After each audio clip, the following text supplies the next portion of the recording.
ಅಲ್ಲಿ ಕಳೆದ ಬಾರಿ ನಮಗೆ 25% ಕೂಡ ಈ ಕಲೆಕ್ಷನ್ ಕೂಡ ರಿಜಿಸ್ಟ್ರೇಷನ್ ಅಲ್ಲಿ ಕಡಿಮೆನೂ ಕೂಡ ಆಗಿದೆ. ಅದಾದ್ರೂ ಕೂಡ ಈ ಸಲ ನಾವು GDP 18.93 ಅಂದ್ರೆ 25 ಮೇಲೆ ಮೀರಬಾರ್ದು ಅಂತಿದ್ದು, ಅದನ್ನು ಕೂಡ ಕಾಯ್ದುಕೊಂಡು ಮಾಡಿರ್ತಕ್ಕಂಥದ್ದು. ಇದು ಜನಪರವಾದಂತಹ ಬಡವರಿಗೆ ಅನುಕೂಲ ಆಗುವಂತ ಬಡ್ಜೆಟ್. ಅವರು ಎಲ್ಲಾ ವರ್ಗವನ್ನು ಗಮನದಲ್ಲಿಟ್ಕೊಂಡು ಮಾಡಿರ್ತಕ್ಕಂಥ ಬಡ್ಜೆಟ್ ಅಂತ ಹೇಳಕ್ಕೆ ನಾನು ನಿಜವಾಗ್ಲೂ ಕೂಡ ಸಂತೋಷ ಪಡ್ತೀನಿ. ಜೊತೆಗೆ ಮುಖ್ಯಮಂತ್ರಿಯವ್ರನ್ನು ಕೂಡ ನಾನು ಅಭಿನಂದನೆಯನ್ನ ಸಲ್ಲಿಸಬೇಕಾಗ್ತದೆ. ಕಾರಣ ಏನು ಅಂದ್ರೆ, ಕೇಂದ್ರ ಸರ್ಕಾರವರು 12 ವರ್ಷಕ್ಕೆ ಒಮ್ಮೆ ನಡೀತಾ ಇರ್ತಕ್ಕಂಥ ಮಹಾಮಸ್ತಾಭಿಷೇಕಕ್ಕೆ ಹಣ ಕೊಡದೇ ಇದ್ದಾಗಲೂ ಕೂಡ ಮುಖ್ಯಮಂತ್ರಿಯವರು 175 ಕೋಟಿ ರೂಪಾಯಿನ ನನ್ನ ಜಿಲ್ಲೆಯಲ್ಲಿ ಶ್ರವಣಬೆಳಗೊಳಗೆ ಕೊಟ್ಟಿರ್ತಕ್ಕಂಥದ್ದು. ವಿಶೇಷವಾಗಿ ಅವರು ಗಮನ ಹರಿಸಿರ್ತಕ್ಕಂಥದ್ದು ನೋಡಿದಾಗ ಅವರು ಎಲ್ಲವನ್ನೂ ಕೂಡ ಚಿಂತನೆ ಮಾಡಿದ್ದಾರೆ. ಮೆಡಿಕಲ್ ಕಾಲೇಜು 6 ಮೆಡಿಕಲ್ ಕಾಲೇಜ್ ಮಾಡಿರೋದು, 5 ಸೂಪರ್ ಸ್ಪೆಷಾಲಿಟಿ ಹಾಸ್ಪಿಟಲ್ ಮಾಡಿರ್ತಕ್ಕಂಥದ್ದು, ಅಂಗನವಾಡಿ ಮಕ್ಕಳಿಗೆ ಮೊಟ್ಟೆ ಕೊಡ್ತಕ್ಕಂಥ ಮಾಡಿರ್ತಕ್ಕಂಥದ್ದು, ಕ್ಷೀರ ಭಾಗ್ಯ 3 ದಿವಸ ಇದ್ದಿದ್ದನ್ನ ಅದನ್ನ 5 ದಿವಸ ಮಾಡಿರ್ತಕ್ಕಂಥದ್ದು, 5 kg ಅಕ್ಕಿ ಇರ್ತಕ್ಕಂಥದ್ದನ್ನ 7 kg ಮಾಡಿರ್ತಕ್ಕಂಥದ್ದು. ಈ ರೀತಿ ಜನಪರವಾದಂತ ಕಾರ್ಯಕ್ರಮನ ಮಾಡೋದ್ರಲ್ಲಿ ಅವರು ಯಶಸ್ವಿ ಆಗಿದ್ದಾರೆ. ಇವತ್ತು ಕ್ಯಾಂಟೀನ್ ಕೂಡ ನಾವು ಚರ್ಚೆ ಮಾಡ್ತಂತ ಸಂದರ್ಭದಲ್ಲಿ ಅವ್ರು ಉದಾಹರಣೆ ಇಡೀ ಜಿಲ್ಲಾ ಕೇಂದ್ರದಲ್ಲಿ ಮಾಡಬೇಕು ಅಂತೇಳಿ 5 ರೂಪಾಯಿಗೆ ಬ್ರೇಕ್ಫಾಸ್ಟ್ ಮತ್ತು 10 ರೂಪಾಯಿಗೆ ಸಬ್ಸಿಡಿ ರೇಟ್ ಅಲ್ಲಿ ಕೊಡ್ತಕ್ಕಂಥ ಮಾಡಿರ್ತಕ್ಕಂಥದ್ದು. ಇದನ್ನೆಲ್ಲಾನು ನೋಡಿದಾಗ ಬಡವರ ಪರವಾಗಿ ಮಾಡಿರ್ತಕ್ಕಂಥದ್ದು. ಅನುಕೂಲ ಇಲ್ಲಿ ಜಾತಿ ಆಧಾರ ಅಥವಾ ಇನ್ನೊಂದು ಅಂತ ಅಲ್ಲ, ಎಲ್ಲರೂ ಕೂಡ ಇದರಲ್ಲಿ ಬರ್ತಕ್ಕಂಥದ್ದನ್ನ ನೋಡಿದಾಗ ಅವರು ನಿಜವಾಗ್ಲೂ ಕೂಡ ಆ ರೈತರು ಕೂಡ ಇದರಲ್ಲಿ ಬಂದೆ. ಸುಮಾರು 40,000 ಕೋಟಿ ಇವತ್ತು ರೈತರ ಸಾಲ ಇರ್ತಕ್ಕಂಥದ್ದು. ಕೋಆಪರೇಟಿವ್ ಇದರಲ್ಲಿ ಸುಮಾರು 23 ಲಕ್ಷ ಜನ ಸಾಲ ತಗೊಂಡಿದ್ದಾರೆ. ನ್ಯಾಷನಲೈಸ್ ಬ್ಯಾಂಕ್ ಅಲ್ಲಿ 56 ಲಕ್ಷ ಜನ ಸಾಲ ತಗೊಂಡಿದ್ದಾರೆ. ಈ ಸಾಲವನ್ನ ಮರುಪಾವತಿ ಯಾರ್ಯಾರು ಮಾಡ್ತಾರೆ ಅವ್ರಿಗೆ, ಕೆಲವರಿಗೆ ಸಾಲ ಮನ್ನಾ ಮಾಡ್ತಕ್ಕಂಥದ್ದು ಯಾರಿಗೆ ಅನುಕೂಲ ಆಗ್ತಾ ಇತ್ತು ಅಂದ್ರೆ, ಯಾರು ಕಟ್ಟಿರಲ್ಲ ಅವ್ರಿಗೆ ಆಗ್ತಿತ್ತು, ಬೆನಿಫಿಟ್ ಯಾರು ತಗೋತಾ ಇದ್ರು ಅವ್ರಿಗೆ ಸಿಗ್ತಾ ಇತ್ತು. ಫೈನ್ ಮಂಜು ಅವರೇ, ಫೈನ್. ಮತ್ತೆ ಮಾತಾಡ್ತೀನಿ. ಇದೀಗ ಮಾಜಿ ಮುಖ್ಯಮಂತ್ರಿ ಬಿಜೆಪಿ ರಾಜ್ಯಾಧ್ಯಕ್ಷರಾಗಿರ್ತಕ್ಕಂಥ ಯಡಿಯೂರಪ್ಪನವರು ಮಾತಾಡ್ತಾ ಇದ್ದಾರೆ. ಏನ್ ಹೇಳ್ತಾರೆ ನೋಡೋಣ. ಈಗಾಗಲೇ ಕೇಂದ್ರ ಸರ್ಕಾರ 42% ಪಾಲು ತೆರಿಗೆಯನ್ನ ಕೇಂದ್ರದಿಂದ ಕೊಡ್ತಾ ಇದ್ದಾರೆ. ಇಷ್ಟೆಲ್ಲ ಬಂದ ಮೇಲೂ ಸಹ ಇವತ್ತು ಇಷ್ಟು ದೊಡ್ಡ ಪ್ರಮಾಣದಲ್ಲಿ ಸಾಲ ಮಾಡಿರೋದನ್ನ ನಾನು ಖಂಡಿಸ್ತೇನೆ. ಬಹಳ ಮುಖ್ಯವಾಗಿ ಅವರು ನೀರಾವರಿ ಯೋಜನೆ ಬಗ್ಗೆ ನಂದು ನೇರವಾದ ಪ್ರಶ್ನೆ. ನೀವೇ ಸದನದಲ್ಲಿ ಕೊಟ್ಟಿರುವಂತಹ ಉತ್ತರದ ಪ್ರಕಾರ ನಿಮ್ಮ ನೀರಾವರಿ ಸಚಿವರು 2013-14ನೇ ಸಾಲಿನಿಂದ 16-17 ಡಿಸೆಂಬರ್ ಕೊನೆಯವರೆಗೆ ನೀವು ಅನುದಾನವನ್ನ ನೀರಾವರಿಗೆ ಇಟ್ಟಂತದ್ದು 42,537 ಕೋಟಿ. ಬಿಡುಗಡೆಯಾದ ಅನುದಾನ ಕೇವಲ 33,450 ಕೋಟಿ. ಖರ್ಚಾದ ಅನುದಾನ ಕೇವಲ 31,533 ಕೋಟಿ. ಅಂದ್ರೆ 73% ಪ್ರಗತಿ. ಅಂದ್ರೆ ಇವತ್ತು ಕೃಷ್ಣಾ ಬೇಸಿನ್ ಒಂದಕ್ಕೇನೆ ನಾನು 10,000 ಕೋಟಿ ರೂಪಾಯಿ ಕೊಡ್ತೇನೆ ಅಂತೇಳಿ ಕೃಷ್ಣ ಮೇಲೆ ಆಣೆ ಮಾಡಿ ಇವತ್ತು ಇಡೀ ಎಲ್ಲ ನೀರಾವರಿ ಯೋಜನೆಗಳಿಗೂ ಸಹ ನೀವು ಖರ್ಚು ಮಾಡುವಂತದ್ದು ಕೇವಲ 31,533 ಕೋಟಿ ಕೃಷ್ಣಾ ಬೇಸಿನ್ ಸೇರಿ. ಸೊ ಈಗ ನಾನು ಇವ್ರನ್ನ ರಾಜ್ಯದ ಮುಖ್ಯಮಂತ್ರಿ ಕೇಳಕ್ಕೆ ಇಚ್ಛೆ ಪಡ್ತೇನೆ, ಇವತ್ತು ನಿಮ್ಮ ನೀರಾವರಿ ಯೋಜನೆಗಳಿಗೆ ನಿಮ್ಮ ಆದ್ಯತೆ ಏನು? ಪರಿಶಿಷ್ಟ ಜಾತಿ ಪರಿಶಿಷ್ಟ ಪಂಗಡದವರಿಗೆ ತೆಗೆದಿಟ್ಟ ಹಣ ಎಷ್ಟು? ನೀರಾವರಿಗೆ ತೆಗೆದಿಟ್ಟ ಹಣ ಎಷ್ಟು? ಅದೇ ರೀತಿ ಗ್ರಾಮೀಣ ಅಭಿವೃದ್ಧಿಗೆ ವಿಶೇಷವಾಗಿ ನೀವು ತೆಗೆದ ಹಣ ಎಷ್ಟು? ಖರ್ಚಾದ ಹಣ ಎಷ್ಟು? ಈ ಅಂಕಿಅಂಶಗಳನ್ನು ಕೊಟ್ಟಾಗ ನೀವು ನಿಜವಾದಂತಹ ನಿಮ್ಮ ವಾಸ್ತವಿಕ ಸ್ಥಿತಿ ಅನ್ನೋದೇನು ಅಂತ ಹೇಳುವಂಥದ್ದು ಜನತೆಗೆ ತಿಳಿಯುತ್ತೆ ಅಂತ ನಾನಾದರೂ ತಿಳ್ಕೊಂಡಿದ್ದೇನೆ. ಮುಖ್ಯ ಇನ್ನು ಮಾಜಿ ಮುಖ್ಯಮಂತ್ರಿ ಜೆಡಿಎಸ್ ರಾಜ್ಯಾಧ್ಯಕ್ಷ HD ಕುಮಾರಸ್ವಾಮಿ ಅವರು ಏನು ಹೇಳಿದ್ದಾರೆ ನೋಡೋಣ. ಸಿದ್ದರಾಮಯ್ಯನವರಿಂದ ನಾನು ಈ ರೀತಿಯ ಒಂದು ಬಜೆಟ್ ಅನ್ನ ಮಂಡನೆ ಮಾಡ್ತಾರೆ ಅಂತಕ್ಕಂಥ ನಿರೀಕ್ಷೆ ಇಟ್ಟಿರಲಿಲ್ಲ. ರಾಜ್ಯದ ಜನತೆಯನ್ನ ನಿರಾಸೆಯತ್ತ ತೆಗೆದುಕೊಂಡು ಹೋಗ್ತಕ್ಕಂಥ ಬಜೆಟ್ ಇದು ಅಂತಕ್ಕಂಥದ್ದನ್ನ ಹೇಳಲಿಕ್ಕೆ ಬಯಸ್ತೇನೆ ನಾನು. ಈ ಬಜೆಟ್ನ ಬಗ್ಗೆ ಅತ್ಯಂತ ಕೆಟ್ಟ ರೀತಿಯ ರಿಯಾಕ್ಷನ್ಗಳು ಬರಬಹುದು ಅಂತ ಮೊದಲೇ ಊಹೆ ಮಾಡಿ ಆ ಪುಸ್ತಕದಲ್ಲಿ ಅದನ್ನು ಪ್ರಿಂಟ್ ಮಾಡಿಬಿಟ್ಟಿದ್ದಾರೆ. ಇವತ್ತು ಅವರೇ ಹೇಳಿದ್ದಾರೆ, ಬರಗಾಲದಿಂದ ರಾಜ್ಯದಲ್ಲಿ ಆಗಿರ್ತಕ್ಕಂಥ ಅನಾಹುತಗಳ ಬಗ್ಗೆ ಅವರಿಗೆ ಎಲ್ಲಾ ರೀತಿಯ ಮಾಹಿತಿಗಳಿದ್ರು, ಆ ಬರಗಾಲದ ಹಿನ್ನೆಲೆಯಲ್ಲಿ ಯಾವ ರೀತಿಯಲ್ಲಿ ಈ ಬಜೆಟ್ ಇರಬೇಕು ಅನ್ನೋದನ್ನ ರಾಜ್ಯದ ಜನತೆ ನಿರೀಕ್ಷೆ ಇಟ್ಟಿದ್ರು. ಆ ನಿರೀಕ್ಷೆಗಳನ್ನೆಲ್ಲ ಹುಸಿಗೊಳಿಸಿದ್ದಾರೆ ಅಂತಕ್ಕಂಥದ್ದು ನನ್ನ ಅಭಿಪ್ರಾಯ. ಇನ್ನು ಹಾಗಾದ್ರೆ ಈ ಬಜೆಟ್ ನ ಮೂಲಕವಾಗಿ ಏರಿದ್ದೇನು ಇಳಿದಿದ್ದೇನು ಅಂತ ಹೇಳಿ ನಾವು ಮೈನ್ ಪಾಯಿಂಟ್ಸ್ ನೋಡ್ತಾ ಬರೋಣ. ಅತಿ ಮುಖ್ಯವಾಗಿ ಯಾವುದರ ಬೆಲೆ ಜಾಸ್ತಿ ಆಯಿತು, ಯಾವುದರ ಬೆಲೆ ಕಡಿಮೆ ಆಯಿತು ಅಂತ ಹೇಳಿ. ಮುಖ್ಯವಾಗಿ ಮದ್ಯದ ಬೆಲೆ ಈ ಬಜೆಟ್ ನ ಮುಖಾಂತರವಾಗಿ ಜಾಸ್ತಿ ಆಗಿದೆ, ಅದನ್ನ ನೋಡ್ತಾ ಬರ್ತಾ ಇದೀವಿ. ದ್ವಿಚಕ್ರ ವಾಹನಗಳ ಮೇಲಿನ ತೆರಿಗೆಯನ್ನ ಜಾಸ್ತಿ ಮಾಡಿದ್ರು. ಇದು ಕೂಡ ಈ ಸಲದ ಒಂದು ಬಜೆಟ್ ನಲ್ಲಿ ಏರಿಕೆಯಾಗಿರತಕ್ಕಂತಹ ಒಂದು ವಿಚಾರ. ಇನ್ನು ಟಿಕೆಟ್ ದರ ಇಳಿಕೆ ಆಗಿದೆ. ಮಲ್ಟಿಪ್ಲೆಕ್ಸ್ ಗಳ ಟಿಕೆಟ್ ದರ ನಾವು ಆಗ್ಲೇ ಹೇಳ್ತಾ ಇದ್ವಿ, ಅದರ ಒಂದು ಟಿಕೆಟ್ ದರ ಇಳಿಕೆ ಆಗಿದೆ. ಬೃಹತ್ ಕಟ್ಟಡಗಳಿಗೆ ತೆರಿಗೆಯನ್ನ ಜಾಸ್ತಿ ಮಾಡಿದ್ದಾರೆ. ಮುದ್ರಾಂಕ ಶುಲ್ಕ ಇಳಿಕೆ ಮಾಡಿದ್ರು. ಈ ಬಜೆಟ್ ನ ಮೂಲಕವಾಗಿ ಮುದ್ರಾಂಕ ಶುಲ್ಕ ಏನಪ್ಪ ಮಾಡೋದು, ನಮಗೆ ಇಷ್ಟೊಂದು ಟ್ಯಾಕ್ಸ್ ಬಂದ್ಬಿಡುತ್ತೆ ಮುದ್ರಾಂಕದ ಮೂಲಕವಾಗಿಲ್ಲ ಅಂತ ಬಂದಾಗ ಇದರಲ್ಲಿ ಇಳಿಕೆ ಮಾಡಿದ್ರೆ ಒಂದು ಸಮಾಧಾನದ ಸಂಗತಿ. ಇದು ದೊಡ್ಡ ದೊಡ್ಡ ಬಿಲ್ಡಿಂಗ್ ಗಳಿಗೆ ತೆರಿಗೆಯನ್ನ ಇಲ್ಲಿ ಏರಿಕೆ ಮಾಡಿದ್ದಾರೆ. ಅನಂತರದಲ್ಲಿ ಮದ್ಯದ ಬೆಲೆ ಜಾಸ್ತಿ ಆಗುತ್ತೆ, ಟೂ ವೀಲರ್ಗಳ ಬೆಲೆ, ಇದರ ಬೆಲೆ ಕೂಡ ಜಾಸ್ತಿ ಆಗುತ್ತೆ. ಯಾಕಂತ ಹೇಳಿದ್ರೆ ತೆರಿಗೆಯನ್ನ ಅಲ್ಲಿ ಜಾಸ್ತಿ ಮಾಡಿದ್ದಾರೆ. ಇನ್ನು ನನಗೆ ಇಲ್ಲಿ ಒಂದು ರಿಯಾಕ್ಷನ್ ತಗೋಬೇಕಾಯ್ತು ನಾನು. ವೈಸುಮುಣಿ ಅವರೇ, ಇಡೀ ಬಜೆಟ್ ನ ಮೂಲಕವಾಗಿ ಏನೋ ಒಂದು ಜನಪ್ರಿಯ ಬಜೆಟ್ ಅನ್ನ ಮಂಡಿಸ್ಬಿಡ್ತಾರೆ ಸಿದ್ದರಾಮಯ್ಯನವರು. ಎಲೆಕ್ಷನ್ ವರ್ಷ ಇದು, ಸಾಕಷ್ಟು ಧಾರಾಳವಾಗಿ ಕುಡಿಗಳನ್ನ ಕೊಟ್ಬಿಡ್ತಾರೆ. ಆ ಮೂಲಕವಾಗಿ ಮತಗಳಿಕೆ ಒಂದು ಉದ್ದೇಶವಾಗಿರುತ್ತೆ ಇವ್ರದ್ದು ಅಂತ ಹೇಳಲಾಗ್ತಾ ಇತ್ತು. ನಿಮ್ ಪ್ರಕಾರ ಇದು ಜನಪ್ರಿಯ ಬಜೆಟ್ ಆಗಿ ಉಳಿತಾ ಇದೆಯಾ ಅಥವಾ ಇದೊಂದು ಜನಪರ ಬಜೆಟ್ ಅಂತ ನೀವು ಹೇಳ್ತೀರಾ ಅಂತ? ಇದು ಜನಪ್ರಿಯವೂ ಅಲ್ಲ, ಜನಪರವೂ ಅಲ್ಲ. ಇವತ್ತು ಎಲ್ಲ ಜನಗಳ ಒಂದು ಮೂಗಿಗೆ ತುಪ್ಪ ಹಚ್ಚತಕ್ಕಂಥ ಒಂದು ಕೆಲಸದ ಪ್ರಯತ್ನವನ್ನು ಮಾನ್ಯ ಮುಖ್ಯಮಂತ್ರಿಗಳು ಮಾಡಿದ್ದಾರೆ. ಯಾಕೆಂದ್ರೆ ಕಳೆದ ಬಾರಿನೂ ಕೂಡ ಇದೇ ಥರದ ಘೋಷಣೆಗಳಾಗಿತ್ತು. ಘೋಷಣೆ ಮಾಡ್ತಕ್ಕಂಥದ್ದು ಬೇರೆ, ಇಂಪ್ಲಿಮೆಂಟ್ ಆಗೋದು ಬೇರೆ. ಎಷ್ಟೆಷ್ಟು ಇಂಪ್ಲಿಮೆಂಟೇಷನ್ ಮಾಡಿದ್ದಾರೆ ಅಂತಕ್ಕಂಥದ್ದನ್ನು ಕೂಡ ನಾವು ನೋಡಬೇಕಾಗಿದೆ. ಇವತ್ತು ಬಹಳ ದೊಡ್ಡ ನಿರೀಕ್ಷೆ ಇತ್ತು.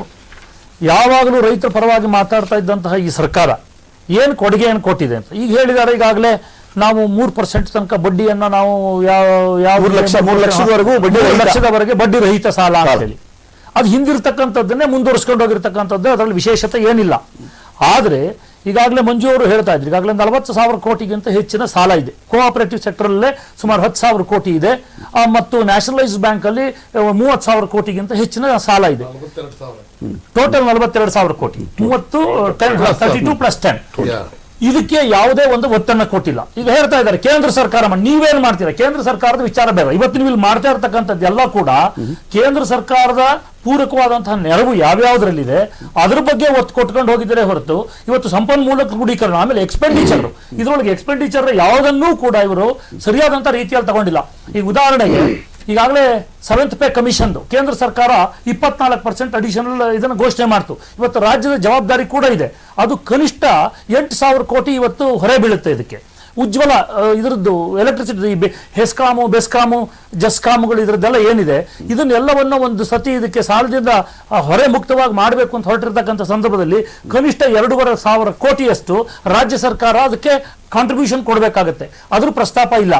ಬೇರೆ ರೀತಿಯಲ್ಲಿ ಈಗಾಗಲೇ ಇತ್ತೀಚಿನ ಒಂದು ಸುಪ್ರೀಂ ಕೋರ್ಟ್ನ ಆದೇಶದ ಮೇರೆಗೆ ಇವರು ಯಾರು ಪ್ರಭಾರಿಗಳಾಗಿ ಕೂರಿಸ್ಕೊಂಡಿದ್ದಂತಹ ಅಂದ್ರೆ ಪ್ರಮೋಷನ್ ಕೊಡಬೇಕಾದ ಸಂದರ್ಭದಲ್ಲಿ ಪ್ರಭಾರಿಗಳು ಅಂತ ಯಾರನ್ನ ಇಟ್ಕೊಂಡಿದ್ರು ಅವರಿಗೆ ಕೊಡಬೇಕಾಗಿರ್ತಕ್ಕಂತಹ ಹಳೆಯದನ್ನ ಬ್ಯಾಲೆನ್ಸ್ ಗಳನ್ನ ಈಗ ಅದಕ್ಕೊಂದು 2,000 ಕೊಡಬೇಕಾಗುತ್ತೆ. ಅಂದ್ರೆ ಇದೇನೆ 12,000-13,000 ಕೋಟಿ ಆಗುತ್ತೆ. ಇದು ಎಲ್ಲೂ ಪ್ರಸ್ತಾಪ ಆಗಿಲ್ಲ ಈ ತರದ್ದು. ಅಂದ್ರೆ ಇದು ಎಲ್ಲೋ ಒಂದ್ ಕಡೆ ಕಣ್ಣಿಗೆ ಒಂದು ಸುಮ್ಮನೆ ಏನೋ ಒಂದು ತೋರಿಸ್ತಾ ಇರತಕ್ಕಂತಹ ಒಂದು ಇದಾಗಿದೆ. ಬೇರೆ ಬೇರೆ ಯೋಜನೆಗಳು ಭಾಗ್ಯಗಳನ್ನೆಲ್ಲ ಘೋಷಣೆ ಮಾಡಿದ್ದಾರೆ.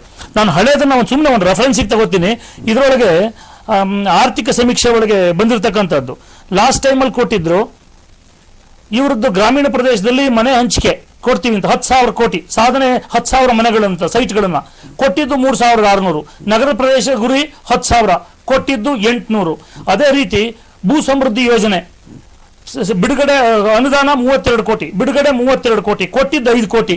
ಕೃಷಿ ಯಂತ್ರೀಕರಣ ಅನುದಾನ 126 ಕೋಟಿ, ಬಿಡುಗಡೆ 19 ಕೋಟಿ, ವೆಚ್ಚ 8 ಕೋಟಿ. ಅದೇ ರೀತಿ ಕೃಷಿ ಭಾಗ್ಯ ಯೋಜನೆ, ಈ ಸತಿನೂ ಕೃಷಿ ಭಾಗ್ಯಗಳನ್ನೆಲ್ಲ ಹೇಳಿದ್ದಾರೆ. ಅನುದಾನ 500 ಕೋಟಿ, ಬಿಡುಗಡೆ 375 ಕೋಟಿ, ವೆಚ್ಚ ಏನೂ ಇಲ್ಲ. ಆದ್ರೆ ಈ ಸಾಲಗಳಿಂದ ಸತ್ತೋದ್ರಲ್ಲ ಅವರಿಗೆ 24 ಕೋಟಿಯನ್ನ ಅವರು ಸಾಲಕ್ಕೋಸ್ಕರ ಅಂದ್ರೆ ಅದಕ್ಕೋಸ್ಕರವಾಗಿ ಕೊಟ್ಟಿದ್ದಂತದಕ್ಕೆ ಕಾಂಪನ್ಸೇಟ್ ಮಾಡಿದೀವಿ ಅಂತ.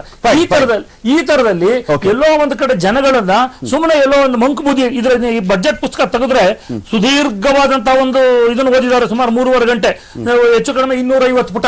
250 ಪುಟದೊಳಗೆ ಇದರೊಳಗೆ ಹೆಚ್ಚಿನ ಭಾಗ ಕಳೆದ 4 ವರ್ಷದ ಇದೆಯೇ ಹೊರತು ಈ ವರ್ಷ ಏನ್ ಮಾಡ್ತಿದೀವಿ ಅಂತಕ್ಕಂಥದ್ದನ್ನ ಸುಮ್ಮನೆ 2 ಲೈನ್ ಕೊಟ್ಕೊಂಡು ಹೋಗಿದ್ದಾರೆ.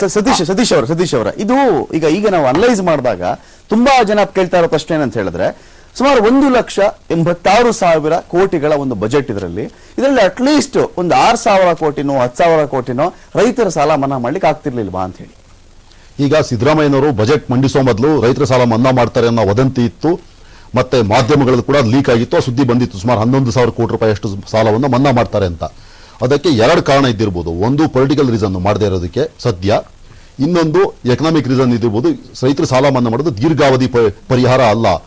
ಹಾಗೆ ಮಂಜು ಅವರು ಈಗಾಗಲೇ ಹೇಳಿದಾಗೆ ಯಾರು ಸಾಲ ತಗೊಂಡಿದ್ದಾರೆ ಅವ್ರ ಸಾಲ ಮಾತ್ರ ಮನ್ನಾ ಆಗಿರುತ್ತೆ, ಇನ್ನು ಬೇರೆ ರೈತರುಗಳು ಇರ್ತಾರಲ್ಲ ಅವ್ರಿಗೆ ಅನ್ಯಾಯ ಮಾಡ್ದಂಗಾಗುತ್ತೆ. ಆದ್ರಿಂದ ಅದ್ರ ಬದಲು ನಾವೆಲ್ಲರಿಗೂ 3 ಲಕ್ಷ ತನಕ ಬಡ್ಡಿ ರಹಿತ ಸಾಲ ಕೊಡೋಣ, 10 ಲಕ್ಷ ತನಕ 3% ಸಾಲ ಕೊಡೋಣ ಅನ್ನೋ ಉದ್ದೇಶಕ್ಕೆ ಅವ್ರು ಮಾಡದೇ ಇದ್ದಿರಬಹುದು. ಅಥವಾ ಇನ್ನೊಂದು ಕಾರಣ ಏನು ಅಂದ್ರೆ, ಮುಂದಿನ ವರ್ಷ ಎಲೆಕ್ಷನ್ ಇದೆ, ಈಗಲೇ ಸಾಲ ಮನ್ನಾ ಮಾಡಿದ್ರೆ ಮುಂದಿನ ವರ್ಷ ಅಂದ್ರೆ ಮರ್ತೋಗಿರುತ್ತೆ. ಮುಂದಿನ ಸಾಲ ಮನ್ನಾವನ್ನು ಬಜೆಟ್ನಲ್ಲೇ ಮಾಡಬೇಕು ಅಂತೇನಿಲ್ಲ, ಸರ್ಕಾರ ಯಾವ ಬೇಕಿದ್ರೂ ಮಾಡಬಹುದು. ಬಹುಶಃ ಎಲೆಕ್ಷನ್ ಹತ್ರ ಬಂದಾಗ ಡಿಸೆಂಬರ್ನಲ್ಲೋ ಜನವರಿಯಲ್ಲೋ ಸಾಲ ಮನ್ನಾ ಅಂತ ಮಾಡಿದ್ರೆ ಆ ಸಾಲ ಅಟ್ಲೀಸ್ಟ್ ಮುಂದಿನ ಫೈನಾನ್ಷಿಯಲ್ ಇಯರ್ ಇದೆಯಲ್ಲ 2017-18 ಅದ್ರದ್ದಾಗುತ್ತೆ. ಚುನಾವಣಾ ಹತ್ರ ಬರ್ತಾ ಇದ್ದಾಗ ಅಟ್ಲೀಸ್ಟ್ ಹೇಳ್ಬೋದಲ್ಲ, ನೋಡಿ ನಿಮ್ ಸಾಲ ಮನ್ನಾ ಮಾಡಿದೀವಿ ಅಂತ. ಮತ್ತೆ ಮಾರ್ಚ್ ಅಥವಾ ಏಪ್ರಿಲ್ ಎಲೆಕ್ಷನ್ ಆಗುತ್ತೆ, ಮಾರ್ಚ್ 31 ಲಾಸ್ಟ್ ಡೇಟು ಸಾಲ ಕಟ್ಟಲಿಕ್ಕೆ. ಹೇಳ್ಬೋದಲ್ಲ ವೋಟರ್ಸ್ಗೆಲ್ಲ, ನೋಡ್ರಿ ಸಾಲ ಮನ್ನಾ ಮಾಡಿದ್ದೀವಿ, ನೀವು ವರ್ಷ ಸಾಲ ಕಟ್ತಾ ಇಲ್ಲ ಅಂತ. ಆ ಕಾರಣಕ್ಕೆ ಮಾಡದೇ ಇದ್ದಿರ್ಬೋದು. ಇನ್ನೊಂದು, ಮೋದಿಯವರು ಉತ್ತರ ಪ್ರದೇಶ ಗೆದ್ದ ಮೇಲೆ ಕರ್ನಾಟಕದಲ್ಲಿ ಕೂಡ ಅವರು ಹಲವಾರು ಯೋಜನೆಗಳನ್ನ ಅನೌನ್ಸ್ ಮಾಡ್ತಾರೆ, ಗ್ಯಾರಂಟಿ ಅಂತ. ಇವ್ರಿಗೆ ಗೊತ್ತಿದೆ, ಯಾಕೆಂದ್ರೆ ಉತ್ತರ ಪ್ರದೇಶದಲ್ಲಿ ಮೋದಿ ಅವರು ಬಹಳಷ್ಟು ಯೋಜನೆಗಳನ್ನ ಕೊನೆ ನಿಮಿಷದಲ್ಲಿ ಇನ್ಕ್ಲೂಡಿಂಗ್ ಸಾಲ ಮನ್ನಾ ಅನೌನ್ಸ್ ಮಾಡಿದ್ರು. ಕರ್ನಾಟಕದಲ್ಲೂ ಬಿಜೆಪಿನವರು ಕೇಂದ್ರ ಸರ್ಕಾರದ ವತಿಯಿಂದ ಸಾಕಷ್ಟು ಯೋಜನೆಗಳನ್ನು ಮಾಡ್ತಾರೆ. ನಮ್ಮ ಬತ್ತಳಿಕೆಯಲ್ಲಿ ಇದಾದ್ರೂ ಇರಲಿ ಅನ್ನೋ ಕಾರಣಕ್ಕಾಗಿ ಸಿದ್ದರಾಮಯ್ಯನವರು ಮಾಡದೇ ಇದ್ದಿರಬಹುದು. ಇದಕ್ಕೆ ಮಂಜು ಅವರೇ ಸರಿಯಾಗಿ ಉತ್ತರ ಹೇಳಲಿಕ್ಕೆ ಸಾಧ್ಯ, ಬಹುಶಃ ಹೇಳಲ್ಲ, ಯಾಕೆಂದ್ರೆ ಇದು ಪೊಲಿಟಿಕಲ್ ಅವರೇ ಹೇಳ್ತಾರೆ ಈಗ. ಓಕೆ, ಮಂಜು ಅವರೇ, ಇದೇ ರೀಸನ್ ಎಲೆಕ್ಷನ್ ಬಂದಾಗ ನೋಡಿಕೊಂಡು ನಾವು ಡಿಸೈಡ್ ಮಾಡೋಣ ಅಂತನಾ ಸಾಲ ಮನ್ನಾ ವಿಚಾರದಲ್ಲಿ, ವೋಟ್ ಬ್ಯಾಂಕ್ ಭದ್ರ ಮಾಡ್ಕೊಳ್ಳೋಣ ಟೈಮಲ್ಲಿ ಅಂತನಾ? ನಾವು ವೋಟ್ ಬ್ಯಾಂಕ್ ಬದಲಾವಣೆ ಮಾಡ್ಕೊಳ್ಳೋದು ಅಥವಾ ಅನುಕೂಲ ಮಾಡಿಕೊಟ್ಟು ವೋಟ್ ಹಾಕ್ಸ್ಕೊಳ್ಳಂಗೆ ಈಗ ನಮ್ಗೇನು ಉತ್ತರ ಪ್ರದೇಶ ತರ ಎಲೆಕ್ಷನ್ ಬಂದ್ ಮಾಡಬೇಕು ಅಂತ ಪ್ರಶ್ನೆ ಅಲ್ಲ. ಒಬ್ಬ ಮುಖ್ಯಮಂತ್ರಿ ಅವರು ಮಾಡಿರ್ತಕ್ಕಂಥ ಬಡ್ಜೆಟ್ ಅವರು ನಿಜವಾಗ್ಲೂ ಕೂಡ ಅವ್ರ ಜೋಬಲ್ಲಿ ದುಡ್ಡನ್ನ ಯೋಚನೆ ಮಾಡಿ ಚಿಂತನೆ ಮಾಡಿ ಎಲ್ರಿಗೂ ಕೂಡ ಸಮಾನವಾಗಿ ಮಾಡಬೇಕು ಅಂತ ಯೋಚನೆ ಮಾಡಿದ್ರು.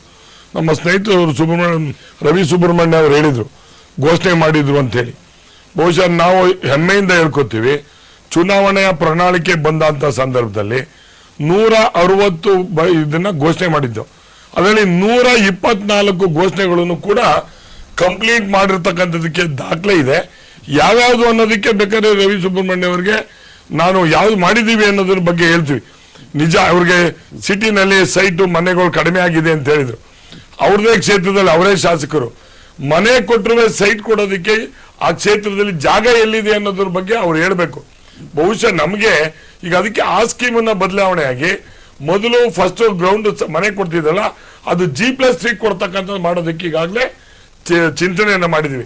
ಮೊದಲು ಸೈಟ್ ಈಗ ರೈತ ಜನರಿಗೆ ಬಡವರಿಗೆ ಕೊಡ್ತಕ್ಕಂಥ ಸೈಟ್ಗಳ ಬಗ್ಗೆ ಎಲ್ಲೂ ಸಿಗದೆ ಇರೋದಕ್ಕೆ ಕಾರಣ, ಯಾರು ಕೊಡದೇ ಇರೋದಕ್ಕೆ ಕಾರಣ ಇಲ್ಲಿ ಸಿಟಿನಲ್ಲಿ ಆ ರೀತಿ ಆಗಿರ್ತಕ್ಕಂಥದ್ದು. ಹಳ್ಳಿಗಾಡುಗಳಲ್ಲಿ ಅಂದ್ರೆ ತಾಲೂಕಿನ ಮಟ್ಟದಲ್ಲಿ ಮನೆಗಳು, ಸಾಕಷ್ಟು ಮನೆಗಳು, ನಿರೀಕ್ಷಿತ ಮನೆಗಳು ಎಲ್ರಿಗೂ ದೊರಕಿದೆ, ಆಗಿದೆ. ಈ ಸಲಿನೂ ಕೂಡ ಜಾಸ್ತಿ ಕೊಡಬೇಕು ಅಂತ ಹೇಳಿದ್ವಿ.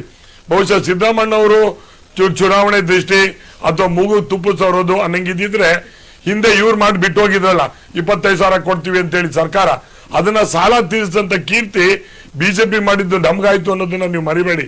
25,000 ಘೋಷಣೆ ಮಾಡಿದ್ರು. ನೀವು ಸಾಲ ಮಾಡಿದ್ರಲ್ಲ ಮಂಜು ಅವರೇ, ಈಗ ಎಕನಾಮಿಕಲ್ ಇಯರ್ ಇದು ಮುಗಿಯುವಷ್ಟರಲ್ಲಿ ಈ ಸಿದ್ದರಾಮಯ್ಯ ಅವರ ಸರ್ಕಾರದ ಸಾಲದ ಪ್ರಮಾಣವೇ 2 ಲಕ್ಷ ಕೋಟಿ ಮುಟ್ಟುತ್ತೆ ಅಂತ ಕೂಡ ಮಾತಾಡ್ತಾರೆ. ಈಗ ಆಲ್ರೆಡಿ 1,33,000 ಕೋಟಿ ಸಾಲ ಇದೆ ಅಂತ ಮಾತಾಡ್ತಾರೆ. ಯಾರು ಸಾಲ ಮಾಡಿದ್ರೆ ಯಾರು ಗೌರ್ಮೆಂಟ್ ನಡೆಸೋದಕ್ಕೆ ಆಗೋದಿಲ್ಲ ಅಲ್ವಾ? ನೋಡಿ, ನಾವು 25% ಒಳಗಡೆ ಯಾವುದೇ ಕಾರಣ GDP ಸಾಲ ಮಾಡಬಾರ್ದು. ನಾವು ಇವತ್ತು ಲೆಕ್ಕ ಹಾಕಿದಾಗ ನಾವು 18.93 ಇದೀವಿ. With in the limit norms ಅಲ್ಲೇ ನಾವು ಇರ್ತಕ್ಕಂಥದ್ದು. We are not cross that. ಯಾವ ಸರ್ಕಾರ ಮಾಡಿಲ್ಲ, ಮೋದಿ ಸರ್ಕಾರ ಮಾಡಿಲ್ವಾ ಇಡೀ ರಾಜ್ಯ? ಆಮೇಲೆ ಇವ್ರು ಹೇಳಿದ್ರು ನಮ್ಮ ಕೇಂದ್ರ ಸರ್ಕಾರದ ಘೋಷಣೆಗಳು ಕೊಡ್ತಕ್ಕಂಥದ್ದು, ಇವರೇನು ಪುಕ್ಸಟೆ ಕೊಡಲ್ಲ, ಇದು ಒಕ್ಕೂಟದ ವ್ಯವಸ್ಥೆಯಲ್ಲಿ ನಾವು ಕೊಡ್ತಂತ ತೆರಿಗೆ ಹಣ ಏನಿದೆ ಆ ಪಾಲಿನ ಪ್ರಕಾರ ಎಲ್ರಿಗೂ ಶೇರ್ ಕೊಡ್ತಕ್ಕಂಥದ್ದಲ್ಲಿ ಕೊಟ್ಟಿದ್ದೀರಾ ಹೊರತು ಸ್ಪೆಷಲ್ ಆಗಿ ಏನು ಕರ್ನಾಟಕಕ್ಕೆ ಅಂತ ಏನು ಕೊಡಲ್ಲ. ನೀವು ಸ್ಪೆಷಲ್ ಆಗಿ ಕೊಟ್ಟಿದ್ದೆಲ್ಲಿಗೆ ಉತ್ತರ ಪ್ರದೇಶಕ್ಕೆ ಮಾತ್ರ ಕೊಟ್ಟರೆ ಹೊರತು ನಮ್ ಕರ್ನಾಟಕ ಆಗ್ಲಿ ಇವತ್ತು ಹಲವಾರು ಕಾರ್ಯಕ್ರಮಗಳನ್ನ ವಾಪಸ್ ತಗೊಂಡಿದ್ದೀರಿ. We are paying for it. ನಾವು ಸರ್ಕಾರ ನಾವು ನಡೆಸಬೇಕಾಗುತ್ತೆ ಅಂತರೂ ಒಪ್ಪಿಗೆ ಕೊಟ್ಟು ಕೇಂದ್ರ ಸರ್ಕಾರ ಕೊಡ್ತಾರೋ ಬಿಡ್ತಾರೋ. ಹೋದ್ಸತಿ ಮಹಾಮಸಾಭಿಷಕ್ಕೆ ದುಡ್ಡು ಕೊಡಲ್ಲ ಅಂತ ಕಾಗದ ಬರ್ದಿದ್ದೀರಿ. ಅದಕ್ಕೆ ಮಹಾಮಸಾಭಿಷಕ್ಕೆ 12 ವರ್ಷಕ್ಕಂತ ಮಾಡ್ತಕ್ಕಂಥದಕ್ಕೆ ನಮ್ ಜವಾಬ್ದಾರಿ ಅಂತ ನಾವು ಮಾಡಿದೀವಿ. ಬಟ್ ಒಂದಂತೂ ಸತ್ಯ, ಜನರ ಸಮಸ್ಯೆಗಳಿಗೆ ಕೇಂದ್ರ ಸರ್ಕಾರ ರಾಜ್ಯ ಸರ್ಕಾರ ಜೊತೆನಲ್ಲಿ ಹೋಗಿ ಮಾಡ್ತಕ್ಕಂಥದ್ದು ಹೋದಾಗ ಮಾತ್ರ ನಿಜವಾದ ನ್ಯಾಯ ಸಿಗಕ್ಕೆ ಸಾಧ್ಯ ಆಗ್ತದೆ. ಅಭಿವೃದ್ಧಿ ಮಾಡ್ತಕ್ಕಂಥದ್ದಲ್ಲಿ ಬಜೆಟ್ ಇದರಲ್ಲಿ ಕಾಂಗ್ರೆಸ್ ಬಿಜೆಪಿ ಅಂತ ಮಾಡೋದಲ್ಲ, ನಮ್ಮ ಪಾಲ್ಗಳನ್ನ ನಾವು ಮಾಡ್ತಕ್ಕಂಥ ಜವಾಬ್ದಾರಿನ ನಾವು ಮಾಡಬೇಕು. ರಘು ಅವರೇ, ಎರಡರ ಮಧ್ಯದಲ್ಲಿ ನಿಂತ್ಕೊಂಡು ಕಾಮನ್ ಮ್ಯಾನ್ ಆಗಿ ಯೋಚನೆ ಮಾಡಿದಾಗ ನಿಮ್ಗೆ ಈ ಬಜೆಟ್ ಅಲ್ಲಿ ಏನು ಪ್ಲಸ್ ಅಂತ ಅನಿಸ್ತು, ಏನು ಮೈನಸ್ ಅಂತ ಅನಿಸ್ತು? ಇದು ಜನಪರವ, ಜನಪ್ರಿಯವ?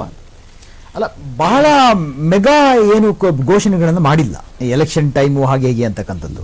ಬಟ್ ಒಂದು ಇಂಪ್ಲಿಮೆಂಟೇಷನ್ ಸಮಸ್ಯೆ ಇದೆ. ರವಿ ಸುಬ್ರಹ್ಮಣ್ಯ ಹೇಳಿದ್ದು ಕರೆಕ್ಟು. ನಮ್ಗೆ ಕಾಣುತ್ತೆ, ನಮ್ಮ ಕರ್ನಾಟಕದ ಹ್ಯೂಮನ್ ಡೆವಲಪ್ಮೆಂಟ್ ತಗೊಂಡ್ರೆ, ಇನ್ನೊಂದು ತಗೊಂಡ್ರೆ, ಮತ್ತೊಂದು ತಗೊಂಡ್ರೆ, ಕ್ಲೀನ್ ಫ್ಯೂಯಲ್ ಅಂತ ಹೇಳ್ತೀವಿ. ಅರ್ಧಕ್ಕರ್ಧ ಕುಟುಂಬಗಳಿಗೆ ಇವತ್ತಿಗೂ ಸ್ವಚ್ಛವಾದ ಒಂದು ಇಂಧನ ಅಡಿಗೆ ಮಾಡೋಕ್ಕೆ ಕ್ಲೀನ್ ಫ್ಯೂಯಲ್ ನಮ್ಮಲ್ಲಿ 53%, ತಮಿಳುನಾಡಿನಲ್ಲಿ 72% ಇದೆ. ಅದೇ ಹೇಳುತ್ತೆ. So they are much ahead of us, ನಮ್ಗೆ ಇಲ್ಲ ಅಂತಕ್ಕಂಥದ್ದು. ಬಟ್ ಒಂದಂತೂ ರಾಂಗ್ ಅಕ್ಯುಸೇಷನ್ ಒಂದಿದೆ, ಸಾಲ ಮಾಡಿದ್ರು ಅಂತ. ನಾನು ಅದನ್ನು ಅನೇಕ ಬಾರಿ ಹೇಳಿದ್ದೇನೆ. ಒಂದು ನೋಡಿ, ಮೂರು ಈಕ್ವೇಶನ್ ಇರ್ತಕ್ಕಂಥದ್ದು. ಒಂದು ಇಂಟ್ರೆಸ್ಟ್ ಪೇಮೆಂಟ್ ಎಷ್ಟು, ರೆವಿನ್ಯೂ ರೆಸಿಟ್ ಎಷ್ಟು ಅಂತ, IR ವರ್ಸಸ್ RR ಅಂತ ಹೇಳ್ತಕ್ಕಂಥದ್ದು. ನೀವು ಇಂಟ್ರೆಸ್ಟ್ ಪೇಮೆಂಟು ರೆವಿನ್ಯೂ ರೆಸಿಟಿಗೆ 10%ಗಿಂತ ಕಮ್ಮಿ ಇದ್ರೆ ಅದು ಕ್ಲೀನ್ ಗೌರ್ಮೆಂಟ್. ಅದು FRBM ಆಕ್ಟ್ ಇದೆ, ಆ ಕಾನೂನು ಏನಿದೆ ಅದ್ರ ಪ್ರಕಾರ ಒಳಗಡೆ ಮಾಡಬೇಕು, ಅದು ಒಳಗಡೆ ಇದೆ. ನಿಮಗೆ ಇಂಡಿಯಾದಲ್ಲಿ ಒಂದು 9 ರಾಜ್ಯಗಳು ಈ ಸ್ಟೇಟ್ ಡೆಫಿಸಿಟ್ ನ ಮುಂದಕ್ಕೆ ತಗೊಂಡೋಗ್ಬಿಟ್ಟು, ನೀವು ವೆಸ್ಟ್ ಬೆಂಗಾಲ್ ತಗೊಂಡ್ರೆ 32% GDP, 32%, ಮಹಾರಾಷ್ಟ್ರ, ಪಂಜಾಬ್ ತುಂಬಾ ಸಾಲ ಮಾಡಿಬಿಟ್ಟಿದ್ದಾವೆ.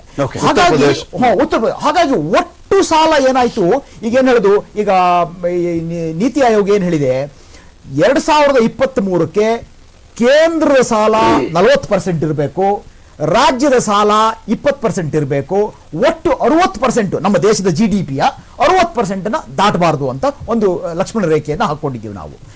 ಆದ್ರೆ ಇಲ್ಲಿ ಒಟ್ಟಾರೆ ರಾಜ್ಯಗಳ ಡೆಫಿಸಿಟ್ ಏನಿದೆ, ಕೊರತೆ ಏನಿದೆ, ಅದು 3.8 ಆಗಿದೆ. ಈಗ ಅದಕ್ಕೆ ಕರ್ನಾಟಕ ಕಾರಣ ಅಲ್ಲ, ಅದು ಬೇರೆ ರಾಜ್ಯಗಳ ಕಾರಣ. ಹಾಗಾಗಿ ಕರ್ನಾಟಕದ ಏನು 25% ಸರಾಸರಿ ತಗೊಂಡು ಮಾತಾಡ್ಬಿಡ್ತಾರೆ ಕರ್ನಾಟಕ. ಒಂದು ಸಾಲ ಮಾಡಿದ ಸಾಲ GDPನೂ ಬೆಳೆದಿದೆ. ನೀವು GDP ಬೆಳೆದಾಗ ಅದರ 25% ಒಳಗಡೆ ಇರಬೇಕು, ಡೆಫಿಸಿಟ್ 3% ಒಳಗಡೆ ಇರಬೇಕು. ನಿಮಗೆ 14th ಫೈನಾನ್ಸ್ ಕಮಿಷನ್ ಒಂದು ಹೇಳಿದೆ, ನಿಮ್ಮಲ್ಲಿ ಕಾರ್ಡ್ ಚೆನ್ನಾಗಿದ್ರೆ ವೆಯ್ಟೇಜ್ 0.7.5 ಅಂತ ಕೊಡ್ತಾರೆ ಸಾಲ ಮಾಡಕ್ಕೆ.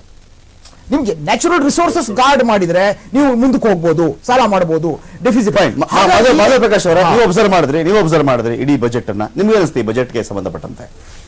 ರಮಾಕಾಂತ್ ಇಬ್ಬರು ರಾಜಕೀಯ ನಾಯಕರು, ಮತ್ತೊಬ್ಬರು ಆರ್ಥಿಕ ತಜ್ಞರು, ಮತ್ತೆ ನಮ್ಮ ಸತೀಶ್, ಇಷ್ಟು ಜನ ಮಾತಾಡಿದ್ರು. ನನಗೇನನ್ಸುತ್ತೆ, ಈ ಬಜೆಟ್ ಅನ್ನ ಗಮನಿಸಿದಾಗ ಒಂದು ಅಂಶ ತುಂಬಾ ಸ್ಪಷ್ಟವಾಗುತ್ತೆ. ದೀರ್ಘಕಾಲೀನ ಪರಿಣಾಮ ಬೀರುವಂತಹ, ನಾನು ಇದನ್ನ ಸಣ್ಣ ಸಣ್ಣ ವಿವರಗಳಿಗೆ ಹೋಗೋದಕ್ಕೆ ಇಷ್ಟಪಡೋದಿಲ್ಲ, ಕಾಮನ್ ಮ್ಯಾನ್ ದೃಷ್ಟಿಯಿಂದ ನಾನು ನೋಡೋದಕ್ಕೆ ಇಷ್ಟಪಡ್ತೀನಿ. ಅದು ಬಿಜೆಪಿ ಬಜೆಟ್ ಇರಬಹುದು, ಕಾಂಗ್ರೆಸ್ ಬಜೆಟ್ ಇರಬಹುದು. ಸಾಮಾನ್ಯ ಜನರ ಬದುಕಿನಲ್ಲಿ ಗುಣಾತ್ಮಕ ಬದಲಾವಣೆಗೆ ಪೂರಕವಾದಂತಹ ದೀರ್ಘಕಾಲೀನ ಪರಿಣಾಮ ಬೀರುವಂತಹ ಯಾವುದೇ ಒಂದು ಕಾರ್ಯಕ್ರಮಗಳನ್ನ ಈ ಸರ್ಕಾರಗಳು ಮಾಡ್ತಾ ಇಲ್ಲ. 5 ವರ್ಷದಲ್ಲಿ ಏನ್ ಮಾಡೋದಕ್ಕಾಗತ್ತೆ ಅಂತ ಇವರು ಹೇಳ್ತಾರೆ. ಸರ್ ಎಂ ವಿಶ್ವೇಶ್ವರಯ್ಯ ಅವರು 1912ರಲ್ಲಿ ಮೈಸೂರಿನ ದಿವಾನರಾದರು. ಅವರಿದ್ದದ್ದು 4 ವರ್ಷ ದಿವಾನರಾಗಿ. ಆ 4 ವರ್ಷಗಳ ಅವಧಿ ಒಳಗೆ ಈ ಇಡೀ ಜಗತ್ತಿನಲ್ಲೇ Mysore state the best administrated state ಅನ್ನುವಂತಹ ಹೆಗ್ಗಳಿಕೆಗೆ ಪಾತ್ರ ಆಗಿತ್ತು ವಿಶ್ವೇಶ್ವರಯ್ಯನವರ ಆಡಳಿತ. ನಾಲ್ವಡಿ ಕೃಷ್ಣರಾಜ ಒಡೆಯರವರಿಗೆ ಅದರಿಂದ ದೊಡ್ಡ ಹೆಸರು ಬಂದಿತ್ತು. ಅಂದ್ರೆ ನಾ ಹೇಳೋದೇನಂತಂದ್ರೆ, ಯಾರು ರಾಜ್ಯದ ಅಧಿಕಾರ ಸೂತ್ರ ಹಿಡಿದಿರ್ತಾರೆ ಅವರಿಗೆ ದೀರ್ಘಕಾಲೀನ ಪರಿಣಾಮ ಬೀರುವಂತಹ ಕಾರ್ಯಕ್ರಮಗಳನ್ನ ಅನುಷ್ಠಾನ ಮಾಡುವಂತಹ ರಾಜಕೀಯ ಇಚ್ಛಾಶಕ್ತಿ ಇರಬೇಕು. ಇವತ್ತು ನೋಡಿ, 1,500ಕ್ಕೂ ಹೆಚ್ಚು ರೈತರು ಆತ್ಮಹತ್ಯೆಯನ್ನು ಮಾಡಿಕೊಂಡಿದ್ದಾರೆ. ಸಿದ್ದರಾಮಯ್ಯನವರು ಹೇಳ್ತಾರೆ 42,000 ಕೋಟಿ ಸಾಲ ಇದೆ, 30,000 ಕೋಟಿ ನ್ಯಾಷನಲೈಸ್ ಬ್ಯಾಂಕ್ ಕೊಟ್ಟಿದೆ, 10,000 ನಾವು ಕೊಡಬೇಕು, ಅವರು ಸಾಲ ತೀರಿಸ್ಲಿ, ನಾವು ಸಾಲ ತೀರಿಸ್ತೀವಿ ಅಂತ. ಇದೆಂತ ವಿತಂಡವಾದ? ಅವ್ರು ಮಾಡ್ತಾರೋ ಬಿಡ್ತಾರೋ? ನಾನು ಹೇಳ್ತೀನಿ, ಸಿದ್ದರಾಮಯ್ಯ 10,000 ಕೋಟಿ ಇದೆಯಲ್ಲ, ಎಸ್ ಅವ್ರು ಮಾಡ್ತಾರೋ ಬಿಡ್ತಾರೋ, ನಾನು ಸಾಲ ಮನ್ನಾ ಮಾಡ್ತೀನಿ ಅಂತ ಹೇಳುವ ರಾಜಕೀಯ ಇಚ್ಛಾಶಕ್ತಿ. ಸಾಲ ಮನ್ನಾ ಪೋಸ್ಟ್ಪೋನ್ ಮಾಡಿರಬಹುದಾ ನೆಕ್ಸ್ಟ್? ಅಲ್ಲ, ಸತೀಶ್ ಅವರು ಅದನ್ನ ಹೇಳಿದ್ರು. ಬಟ್ ನನಗೇನು ಹೇಳುತ್ತೆ, ಯಾವುದೇ ನಿರ್ಧಾರಗಳು, ಸರ್ಕಾರದ ನೀತಿಗಳು ಕೇವಲ ಚುನಾವಣೆಯನ್ನು ದೃಷ್ಟಿಯಲ್ಲಿ ಇಟ್ಟುಕೊಂಡು ಮಾಡಬೇಕಾದಂತಹ ನೀತಿ ಆಗಬಾರ್ದು. ಜನರ ದೃಷ್ಟಿಯನ್ನು ಇಟ್ಕೊಂಡಿರ್ಬೇಕು. ಇವತ್ತು ಕಳೆದ 3.5 ವರ್ಷದಿಂದ, ಅದರಲ್ಲೂ ಈಗಂತೂ ತೀವ್ರವಾದ ಬರಗಾಲ ಇದೆ, ಬರಗಾಲದಿಂದ ಜಾನುವಾರುಗಳು ತತ್ತರಿಸಿ ಹೋಗಿದ್ದಾವೆ. ಇಂತಹ ಸಂದರ್ಭದಲ್ಲಿ ಒಂದು ರಿಲೀಫ್ ಕೊಡಬೇಕು. ಸಿದ್ದರಾಮಯ್ಯ ಯಾವ ರೀತಿಯ ಆಲೋಚನೆಯನ್ನ ಮಾಡಬೇಕು ಅಂದ್ರೆ, ಚುನಾವಣೆಯಲ್ಲಿ ಇದರಿಂದ ಲಾಭ ಆಗುತ್ತೋ ಬಿಡುತ್ತೋ ನನಗೆ ಗೊತ್ತಿಲ್ಲ, ಜನರಿಗೆ ಹೆಲ್ಪ್ ಆಗಬೇಕು ಅನ್ನುವಂತಹ ವಿಶಾಲವಾದಂತಹ ಮನಸ್ಥಿತಿ ಇರಬೇಕು, ಜನಪರವಾದಂತಹ ಆಲೋಚನೆ ಇರಬೇಕು. ನನಗೆ ಇಡೀ ಬಜೆಟ್ ಅನ್ನು ನೋಡಿದಾಗ ಇಲ್ಲಿ ಗುಣಾತ್ಮಕವಾದಂತಹ ಬದಲಾವಣೆಗೆ ಪೂರಕವಾದ ಏನು ಕಾರ್ಯಕ್ರಮ ಇಲ್ಲ. ಇದು ಕೇವಲ ಪ್ರತಿ ವರ್ಷ ಮಂಡಿಸುವಂತಹ ಒಂದು ಶಾಸ್ತ್ರ ಅಷ್ಟೇ. ಮತ್ತಷ್ಟು ಮಾತಾಡ್ತೀನಿ. ಸಿದ್ದು ಲೆಕ್ಕ ವಿಶೇಷ ಚರ್ಚೆ ಮತ್ತೆ ಮುಂದುವರಿಯುತ್ತೆ ಒಂದು ಬ್ರೇಕ್ ಆದ್ಮೇಲೆ.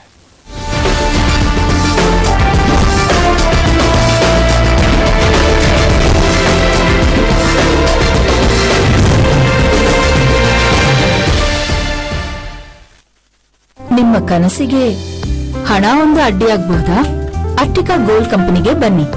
ಅಟ್ಟಿಕಾ ಗೋಲ್ಡ್ ಕಂಪನಿ ನಿಮ್ಮ ಚಿನ್ನವನ್ನು ಇಂದಿನ ಆನ್ಲೈನ್ ರೇಟ್ಗೆ ಕೊಂಡು ನಿಮಗೆ ಒಂದೇ ನಿಮಿಷದಲ್ಲಿ ಹಣ ಕೊಡ್ತಾರೆ. ಅಟ್ಟಿಕಾ ಗೋಲ್ಡ್ ಕಂಪನಿಗೆ ರಾಷ್ಟ್ರಾದ್ಯಂತ ಬ್ರಾಂಚಸ್ ಇವೆ. Attica gold company. ನಿಮ್ಮ ಕನಸುಗಳು ನನಸಾಗಲಿ. ಲೈಟ್ ಕಣ್ಗೆ ಚುಚ್ತಾ ಇದೆಯಾ? ರಿಲ್ಯಾಕ್ಸ್ ಮಾಡು, ಓಕೆ? ಇವತ್ತಂತೂ ನಾನು ನಿಭಾಯಿಸಿದೆ ಅಮ್ಮ. ನಾಳೆಗೆ ಏನ್ ಮಾಡ್ತೀವಿ? ಅಮ್ಮ ಅವರೇ, ನಾಳೆಗೆ ನೀವು ಫಿಲಿಪ್ಸ್ ಎಲ್ಇಡಿ ತರುತ್ತೀರಿ. ಇದು ಅಂತಿಂತ ಎಲ್ಇಡಿ ಅಲ್ಲ, ಇದು ಕಡಿಮೆ ಪ್ರಕಾಶ ಹೊಂದಿರುವ ಎಲ್ಇಡಿ ಲೈಟ್ಸ್. ಕಣ್ಣಿಗೆ ಚುಚ್ಚುವುದಿಲ್ಲ, ಇದರಿಂದಾಗಿ ಮಕ್ಕಳು ಆರಾಮವಾಗಿ ಓದಬಹುದು. ಫಿಲಿಪ್ಸ್ ಎಲ್ಇಡಿ ಜೀವನವನ್ನು ಬೆಳಗಿಸುತ್ತದೆ. Square root of 324. Innovation and you, Philips.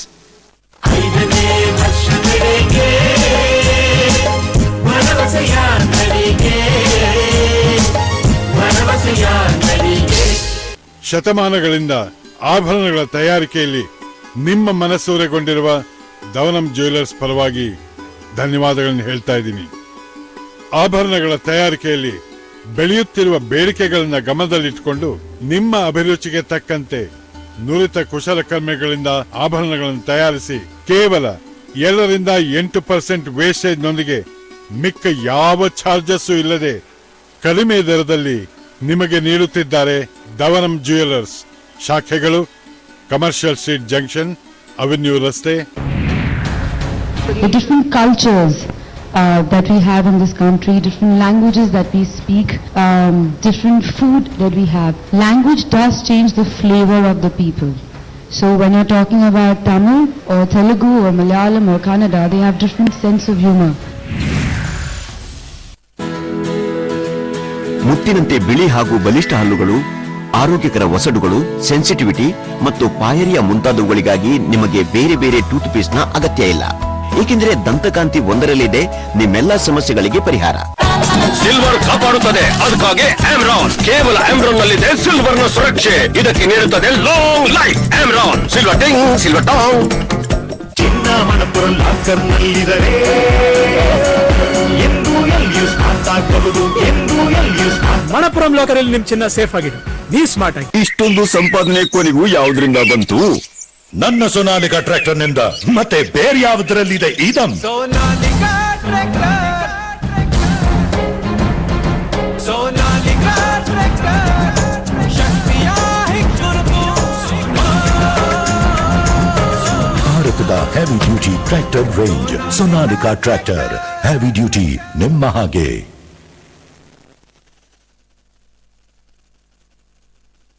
ಅಮ್ಮ ಚಾಕ್ಲೇಟ್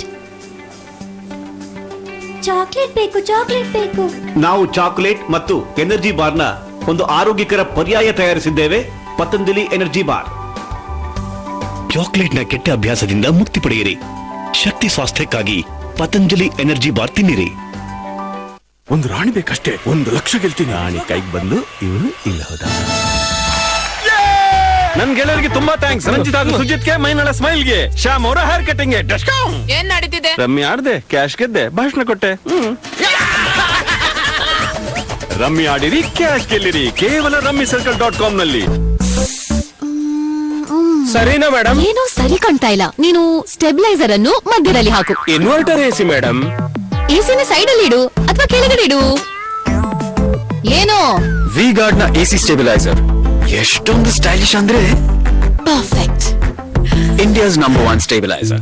ಲಲಿತಾ ಜ್ಯುವೆಲರಿಗೆ ಬನ್ನಿ. ನಿಮಗೆ ಇಷ್ಟವಾದ ಆಭರಣವನ್ನ ಸೆಲೆಕ್ಟ್ ಮಾಡಿ. ಅದು ಯಾವ ಆಭರಣ ಆಗಿದ್ರು ನಿಮ್ಗೊಂದು ಎಸ್ಟಿಮೇಟ್ ಸ್ಲಿಪ್ ಕೊಡ್ತೀವಿ. ಇದನ್ನ ಇಟ್ಕೊಂಡು 4-5 ಶೋರೂಮ್ಗಳಲ್ಲಿ ಕಂಪೇರ್ ಮಾಡಿ ನೋಡಿ. ಲಲಿತಾ ಜ್ಯುವೆಲರಿಯಲ್ಲೋ ಬೇರೆ ಯಾವ ಅಂಗಡಿಯಲ್ಲಿ ಬೆಲೆ ಕಡಿಮೆಯಾಗಿದೆಯೋ ಅಲ್ಲೇ ತಗೊಳ್ಳಿ. ನಾನು ಹೇಳಿದ್ದನ್ನ ಸ್ವಲ್ಪ ಥಿಂಕ್ ಮಾಡಿ.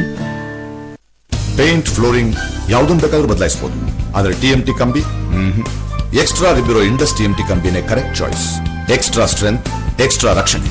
Indus steel, the right steel. Indus 555 TMT with Trico Plus. ನಿಮ್ಮ ಕನಸಿಗೆ ಹಣ ಒಂದು ಅಡ್ಡಿಯಾಗಬಹುದಾ? ಅಟ್ಟಿಕಾ ಗೋಲ್ಡ್ ಕಂಪನಿಗೆ ಬನ್ನಿ. ಅಟ್ಟಿಕಾ ಗೋಲ್ಡ್ ಕಂಪನಿ ನಿಮ್ಮ ಚಿನ್ನವನ್ನು ಇಂದಿನ ಆನ್ಲೈನ್ ರೇಟ್ಗೆ ಕೊಂಡು ನಿಮಗೆ ಒಂದೇ ನಿಮಿಷದಲ್ಲಿ ಹಣ ಕೊಡ್ತಾರೆ. ಅಟ್ಟಿಕಾ ಗೋಲ್ಡ್ ಕಂಪನಿಯಲ್ಲಿ ಜರ್ಮನ್ ಟೆಕ್ನಾಲಜಿನೊಂದಿಗೆ ಪ್ಯೂರಿಟಿ ಚೆಕ್ ಮಾಡ್ತಾರೆ. Attica gold company. ನಿಮ್ಮ ಕನಸುಗಳು ನನಸಾಗ.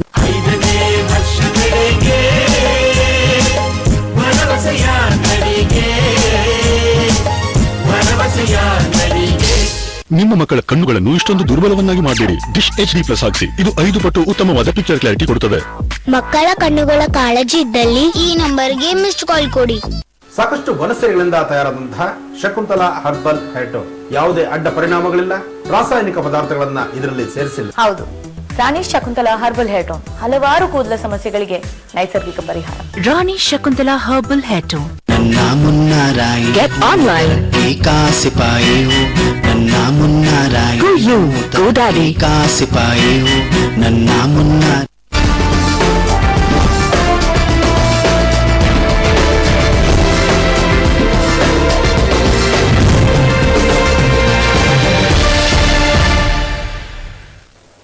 ಸಿಧುಲೇಖ ವಿಶೇಷ ಮತ್ತೆ ಮುಂದುವರಿತಾ ಇದೆ. ನಾವು ಈಗಾಗಲೇ ಹೈಲೈಟ್ಸ್ ಬಗ್ಗೆ ಮಾತಾಡಿದ್ವಿ. ಇದಾದ ಮೇಲೆ ಗ್ರಾಮೀಣ ಕರ್ನಾಟಕ ಅಥವಾ ಕೃಷಿ ಕರ್ನಾಟಕ ಅಂತ ಬಂದಾಗ ಕರ್ನಾಟಕದ ಬೇರೆ ಬೇರೆ ಭಾಗದಲ್ಲಿ ರೈತರು ಇರ್ತಕ್ಕಂಥ ಎಲ್ಲ ಜಾಗದಲ್ಲಿ ಅಲ್ಲಿ ಯಾವ ರೀತಿಯಲ್ಲಿ ಕೃಷಿಗೆ ಅನುಕೂಲವನ್ನು ಮಾಡಿಕೊಡಲಾಗಿದೆ ಬಜೆಟ್ ಮೂಲಕವಾಗಿ. ನೋಡ್ತಾ ಬರೋಣ ಪಾಯಿಂಟ್ಸ್. ಅತಿ ಮುಖ್ಯವಾಗಿ ರೈತರಿಗೆ 3 ಲಕ್ಷದವರೆಗೆ ಒಂದು ಶೂನ್ಯ ಬಡ್ಡಿ ದರದಲ್ಲಿ ಸಾಲ ಕೊಡ್ತಕ್ಕಂಥ ಒಂದು ಅನೌನ್ಸ್ ಅನ್ನು ಕೂಡ ಇವತ್ತು ಮಾಡಿದ್ರು. ಇನ್ನು ಕೃಷಿ ಭಾಗ್ಯ ಯೋಜನೆ ಅಡಿಯಲ್ಲಿ ಅಂತ ಬಂದಾಗ ಬರವನ್ನ ಫೇಸ್ ಮಾಡಲಿಕ್ಕೆ 600 ಕೋಟಿ ರೂಪಾಯಿ ಮೀಸಲಾಗಿ ಇಡ್ತಿದ್ದೀನಿ ನಾನು ಅನ್ನೋ ಒಂದು ಮಾತನ್ನು ಕೂಡ ಸಿದ್ದರಾಮಯ್ಯ ಬಜೆಟ್ ಅಲ್ಲಿ ಇವತ್ತು ಅನೌನ್ಸ್ ಮಾಡ್ತಾ ಇದ್ರು. ಇದಾದ ಮೇಲೆ ಕರ್ನಾಟಕ ರೈತ ಸುರಕ್ಷಾ ಫಸಲ್ ಭೀಮಾ ಯೋಜನೆ ಅಡಿಯಲ್ಲಿ 31.5 ಲಕ್ಷ ಹೆಕ್ಟೇರ್ ಪ್ರದೇಶವನ್ನ ನಾನು ಸೇರ್ಪಡೆ ಮಾಡ್ತಾ ಇದ್ದೀನಿ ಅನ್ನೋ ಒಂದು ಘೋಷಣೆ ಮಾಡಿದ್ರು. ತೆಂಗು ಬೆಳೆಗಾರರಿಗೆ ನೆರವಾಗುವ ದೃಷ್ಟಿಯಿಂದ ನೀರಾ ನೀತಿಯನ್ನ ಕಾರ್ಯರೂಪಕ್ಕೆ ತರಲಿಕ್ಕೆ ಅಂತ ಹೇಳಿ ಒಪ್ಪಿಗೆಯನ್ನು ಕೂಡ ಕೊಟ್ಟಿದ್ದಾರೆ. ಮಾತ್ರವಲ್ಲ, ಬಳ್ಳಾರಿಯಲ್ಲಿ ಕುರಿ ಸಂವರ್ಧನಾ ಕೇಂದ್ರ ಸ್ಥಾಪನೆಗೆ 1 ಕೋಟಿ ರೂಪಾಯಿಯನ್ನ ಅನುದಾನವನ್ನ ಕೊಡ್ತಾ ಇದೀವಿ ಅಂತ ಹೇಳಿದ್ರು. ಗದಗದಲ್ಲಿ ಈರುಳ್ಳಿ ಗೋದಾಮು ಸ್ಥಾಪನೆಗೋಸ್ಕರವಾಗಿ 5 ಕೋಟಿ ರೂಪಾಯಿ ಕೊಡ್ತಾ ಇದ್ದೀನಿ ಅಂತ ಹೇಳಿದ್ರು. ಅದಾದ್ಮೇಲೆ ಮಾಲವಿ ಜಲಾಶಯ ಒಳಹರಿವು ಕೊರತೆ ನೀಗಿಸಲಿಕ್ಕೆ ತುಂಗಭದ್ರಾದಿಂದ ನೀರು ಪೂರೈಕೆ ಮಾಡಲಾಗುವ ಯೋಜನೆಯನ್ನು ಕೂಡ ಕೈಗೊಳ್ತಾ ಇದ್ದೀನಿ ಅಂತ ಮಾತಾಡಿದ್ರು. ಅದಾದ್ಮೇಲೆ ಹರಪನಹಳ್ಳಿ ತಾಲೂಕಿನ 60 ಕೆರೆಗಳಿಗೆ ತುಂಗಭದ್ರಾ ನದಿಯಿಂದ ನೀರು ಪೂರೈಕೆ ಮಾಡತಕ್ಕಂಥ ವ್ಯವಸ್ಥೆಯನ್ನು ಮಾಡ್ತೀವಿ ಅಂತ ಹೇಳಿದ್ರು. ಇನ್ನು ಭೀಮಾ ನದಿಯ ಹೆಚ್ಚುವರಿ ನೀರು ಅಮರ್ಜಾ ಜಲಾಶಯಕ್ಕೆ ತುಂಬಿಸುವ ಯೋಜನೆ ಮಾಡ್ತೀವಿ ಅಂತ ಹೇಳಿದ್ರು. ಅಂದ್ರೆ ಬಹುತೇಕವಾಗಿ ರೈತರಿಗೆ ಹೆಲ್ಪ್ ಮಾಡತಕ್ಕಂಥ ಯೋಜನೆಗಳಿಗೂ, ವಿಶೇಷವಾಗಿ ಕೃಷಿಗೆ ಕೆರೆಗಳ ಹೂಳೆತ್ತಲಿಕ್ಕೆ ಕೆರೆ ಸಂಜೀವಿನಿ ಯೋಜನೆ ಮಾಡ್ತೀವಿ. ಅಂದ್ರೆ ಅತಿ ಮುಖ್ಯವಾಗಿ ಕೆರೆಗಳಲ್ಲಿ ಹೂಳು ತುಂಬಿಕೊಂಡಿದೆ, ಆ ಕೆರೆಗಳಲ್ಲಿ ನೀರು ಸಂಗ್ರಹ ಪ್ರಮಾಣವೇ ಕಡಿಮೆ ಆಗಿಬಿಟ್ಟಿದೆ ಅನ್ನೋ ಕಾರಣಕ್ಕೆ ಹೂಳೆತ್ತಬೇಕು ಅನ್ನೋ ಒಂದು ವಿಚಾರ. ಪಶ್ಚಿಮ ವಾಹಿನಿ ಯೋಜನೆ ಅಡಿಯಲ್ಲಿ ಕಿಂಡಿ ಅಣೆಕಟ್ಟುಗಳಿಗೆ 100 ಕೋಟಿ ರೂಪಾಯಿ ಮೀಸಲಾಗಿ ಇಡ್ತಾ ಇದ್ದೀನಿ ಅಂತ ಹೇಳಿದ್ರು. ಇನ್ನು ಅಂತರ್ಜಲ ಕುಸಿತಿರ್ತಕ್ಕಂಥ ಜಿಲ್ಲೆಗಳಲ್ಲಿ ಚೆಕ್ ಡ್ಯಾಮ್ ನಿರ್ಮಾಣ ಮಾಡಬೇಕು. ತುಂಬಾ ಇಂಪಾರ್ಟೆಂಟ್ ಪಾಯಿಂಟ್ ಇದು. ಚೆಕ್ ಡ್ಯಾಮ್ ನಿರ್ಮಾಣ ಮಾಡಿ ನೀರು ಸಂಗ್ರಹ ಮಾಡಿದಾಗ ಆ ಭಾಗದಲ್ಲಿ ಅಂತರ್ಜಲ ವೃದ್ಧಿ ಆಗುತ್ತೆ ಅಂತ ಹೇಳಿ. ಇನ್ನು ಈ ಕೃಷಿ ಮತ್ತು ಕರ್ನಾಟಕದ ಅಂದ್ರೆ ನಗರದಿಂದ ಹೊರತಾಗಿರ್ತಕ್ಕಂಥ ಹಳ್ಳಿಗಳ ಪ್ರದೇಶದಲ್ಲಿ ಕೊಟ್ಟಿದ್ದಾರೆ ಅಂತ ವಿಷಯ ಬಂದಾಗ ಇದೇ ವಿಚಾರಕ್ಕೆ ಸಂಬಂಧಪಟ್ಟಂತೆ ಸಿದ್ದರಾಮಯ್ಯವರು ಏನು ಹೇಳಿದ್ದಾರೆ ನೋಡೋಣ. 2014 ಸಾಲಿನಿಂದ 1 ಲಕ್ಷ ರೂಪಾಯಿಗಳಿಗೆ ಶೂನ್ಯ ಬಡ್ಡಿ ದರದಲ್ಲಿ ವಿತರಿಸುತ್ತಿರುವ ಅಲ್ಪಾವಧಿ ಕೃಷಿ ಸಾಲಗಳ ಮಿತಿಯನ್ನು 2 ಲಕ್ಷ ರೂಪಾಯಿಗಳಿಗೆ ಹೆಚ್ಚಿಸಲಾಗಿದೆ. 15-14 ಸಾಲಿನಿಂದ ಈ ಮಿತಿಯನ್ನು 3 ಲಕ್ಷ ರೂಪಾಯಿಗಳಿಗೆ ಹೆಚ್ಚಿಸುವ ಮುಖಾಂತರ ನಮ್ಮ ಸರ್ಕಾರ ರೈತ ಸಮುದಾಯಕ್ಕೆ ನೆರವಾಗಿದೆ. ಕಳೆದ 2 ವರ್ಷಗಳಲ್ಲಿ ತೀವ್ರ ಬರ ಪರಿಸ್ಥಿತಿ ಹಿನ್ನೆಲೆಯಲ್ಲಿ ರೈತರ ನೆರವಿಗೆ ಧಾವಿಸಲು 2 ಯೋಜನೆಗಳನ್ನು ಜಾರಿ ಮಾಡಲಾಗಿದೆ. ಇನ್ನು ಬೇರೆ ಬೇರೆ ಪಕ್ಷದ ಮುಖಂಡರು ಏನು ಮಾತಾಡಿದ್ರು ವಿಚಾರಕ್ಕೆ ಸಂಬಂಧಪಟ್ಟಂತೆ ನೋಡಿ. ಪರ್ಫಾರ್ಮೆನ್ಸೂ ಇಲ್ಲ, ಸುಧಾರಣೆಯೂ ಇಲ್ಲ, ಅಭಿವೃದ್ಧಿಯೂ ಇಲ್ಲ, ದೂರದೃಷ್ಟಿ ಇಲ್ಲದ ಬಜೆಟ್ ಅಂತ ಈ ಹಿಂದೆ ವ್ಯಾಖ್ಯಾನ ಮಾಡ್ತಿದ್ದು, ಈಗ ದೃಷ್ಟಿಯೇ ಇಲ್ಲದ ಬಜೆಟ್. ಅತಿ ಹೆಚ್ಚು ಸಾಲ ಮಾಡಿದ ಕೀರ್ತಿ ಏನಾದ್ರೂ ಇದ್ರೆ ಅದು ಮುಖ್ಯಮಂತ್ರಿ ಸಿದ್ದರಾಮಯ್ಯನವ್ರದ್ದು. 2 ವೀಲರ್ ಮೇಲೆ ತೆರಿಗೆ ಹೆಚ್ಚು ಮಾಡಿದ್ರೆ ಸರಿಯಲ್ಲ. 2 ವೀಲರ್ ಕೆಳ ಮಧ್ಯಮ ವರ್ಗ ಬಡವರು ಉಪಯೋಗಿಸುವಂತ ವಾಹನ, ಅದ್ರ ಮೇಲೆ ನೀವು 12% ಇದ್ದದನ್ನ 18% ತೆರಿಗೆ ಹೆಚ್ಚು ಮಾಡಿ ಆ 2 ವೀಲರ್ ಕೊಳ್ಳುವಂತ ಬಡವನ ಆಸೆಗೆ ತಣ್ಣೀರು ಹಚ್ಚಿರ್ತಕ್ಕಂಥದ್ದು ನ್ಯಾಯ. ಕೇಂದ್ರ ಸರ್ಕಾರ ಮತ್ತು ರಾಜ್ಯ ಸರ್ಕಾರ ಎರಡು ಇವತ್ತು ಕಳೆದ 2 ವರ್ಷದಿಂದ ಉದಾಹರಣೆಗೆ ಹಿಡಿದ ನನ್ನ ಜಿಲ್ಲೆನು ಇಡೀ ರಾಜ್ಯದ 30 ಜಿಲ್ಲೆಗೆ ಅತಿ ಸಂಕಷ್ಟವಿರುವ ಜಿಲ್ಲೆ ಏನಾದ್ರು ಇದ್ರೆ ಹಾಸನ ಜಿಲ್ಲೆ. ಇವತ್ತು ನಾವು ರೈತರ ಸಾರನ್ನ ಏನೊಂದು ಎಕರೆಗೆ ಕಳೆದ 2 ವರ್ಷದಿಂದ ಬೆಳೆ ನಷ್ಟ ಆಗಿ 25,000 ಕೊಡಬೇಕು ಅಂತ ಈಗಾಗಲೇ ನಾವು ಸರ್ಕಾರ, ನಾನು ದೇವೇಗೌಡರು ನಮ್ಮ ಪಕ್ಷ ಒತ್ತಾಯ ಮಾಡಿದ್ದೇವೆ. ನಾವು 5 ಜನ MLAಗಳು. ಆದರೆ ಇವತ್ತು ನಾವೊಂದು ಆಸೆ ಭಾವವಾಗಿದ್ದೆ, ಏನೋ ರೈತರ ಸಾಲ ಮನ್ನಾ ಆಗ್ಬೋದು ಅಥವಾ ರೈತರಿಗೆ ಒಂದು ಎಕರೆ ಒಂದು 25,000 ರೂಪಾಯಿ ದುಡ್ಡು ಕೊಡ್ಬೋದು ಅನ್ನೋ ಭಾವನೆ ಇತ್ತು. ಕೊಡ್ತಿಲ್ಲ, ಅದು ಯಾವ ಕಾರಣದಿಂದ ಗೊತ್ತಿಲ್ಲ. ಕೇಂದ್ರ ಸರ್ಕಾರವು ನಮ್ಮ ಮುಗ್ಗಟ್ಟು ಇದು ಎರಡು ರೈತರ ಬಗ್ಗೆ ಇವತ್ತು ಇದಾಗಿದೆ ಅಂತ ಖಂಡಿತ ಜಾರಿಯಾಗುತ್ತೆ. ಬಹಳ ಜನರ ಒತ್ತಾಯ ಕೂಡ ಇತ್ತು.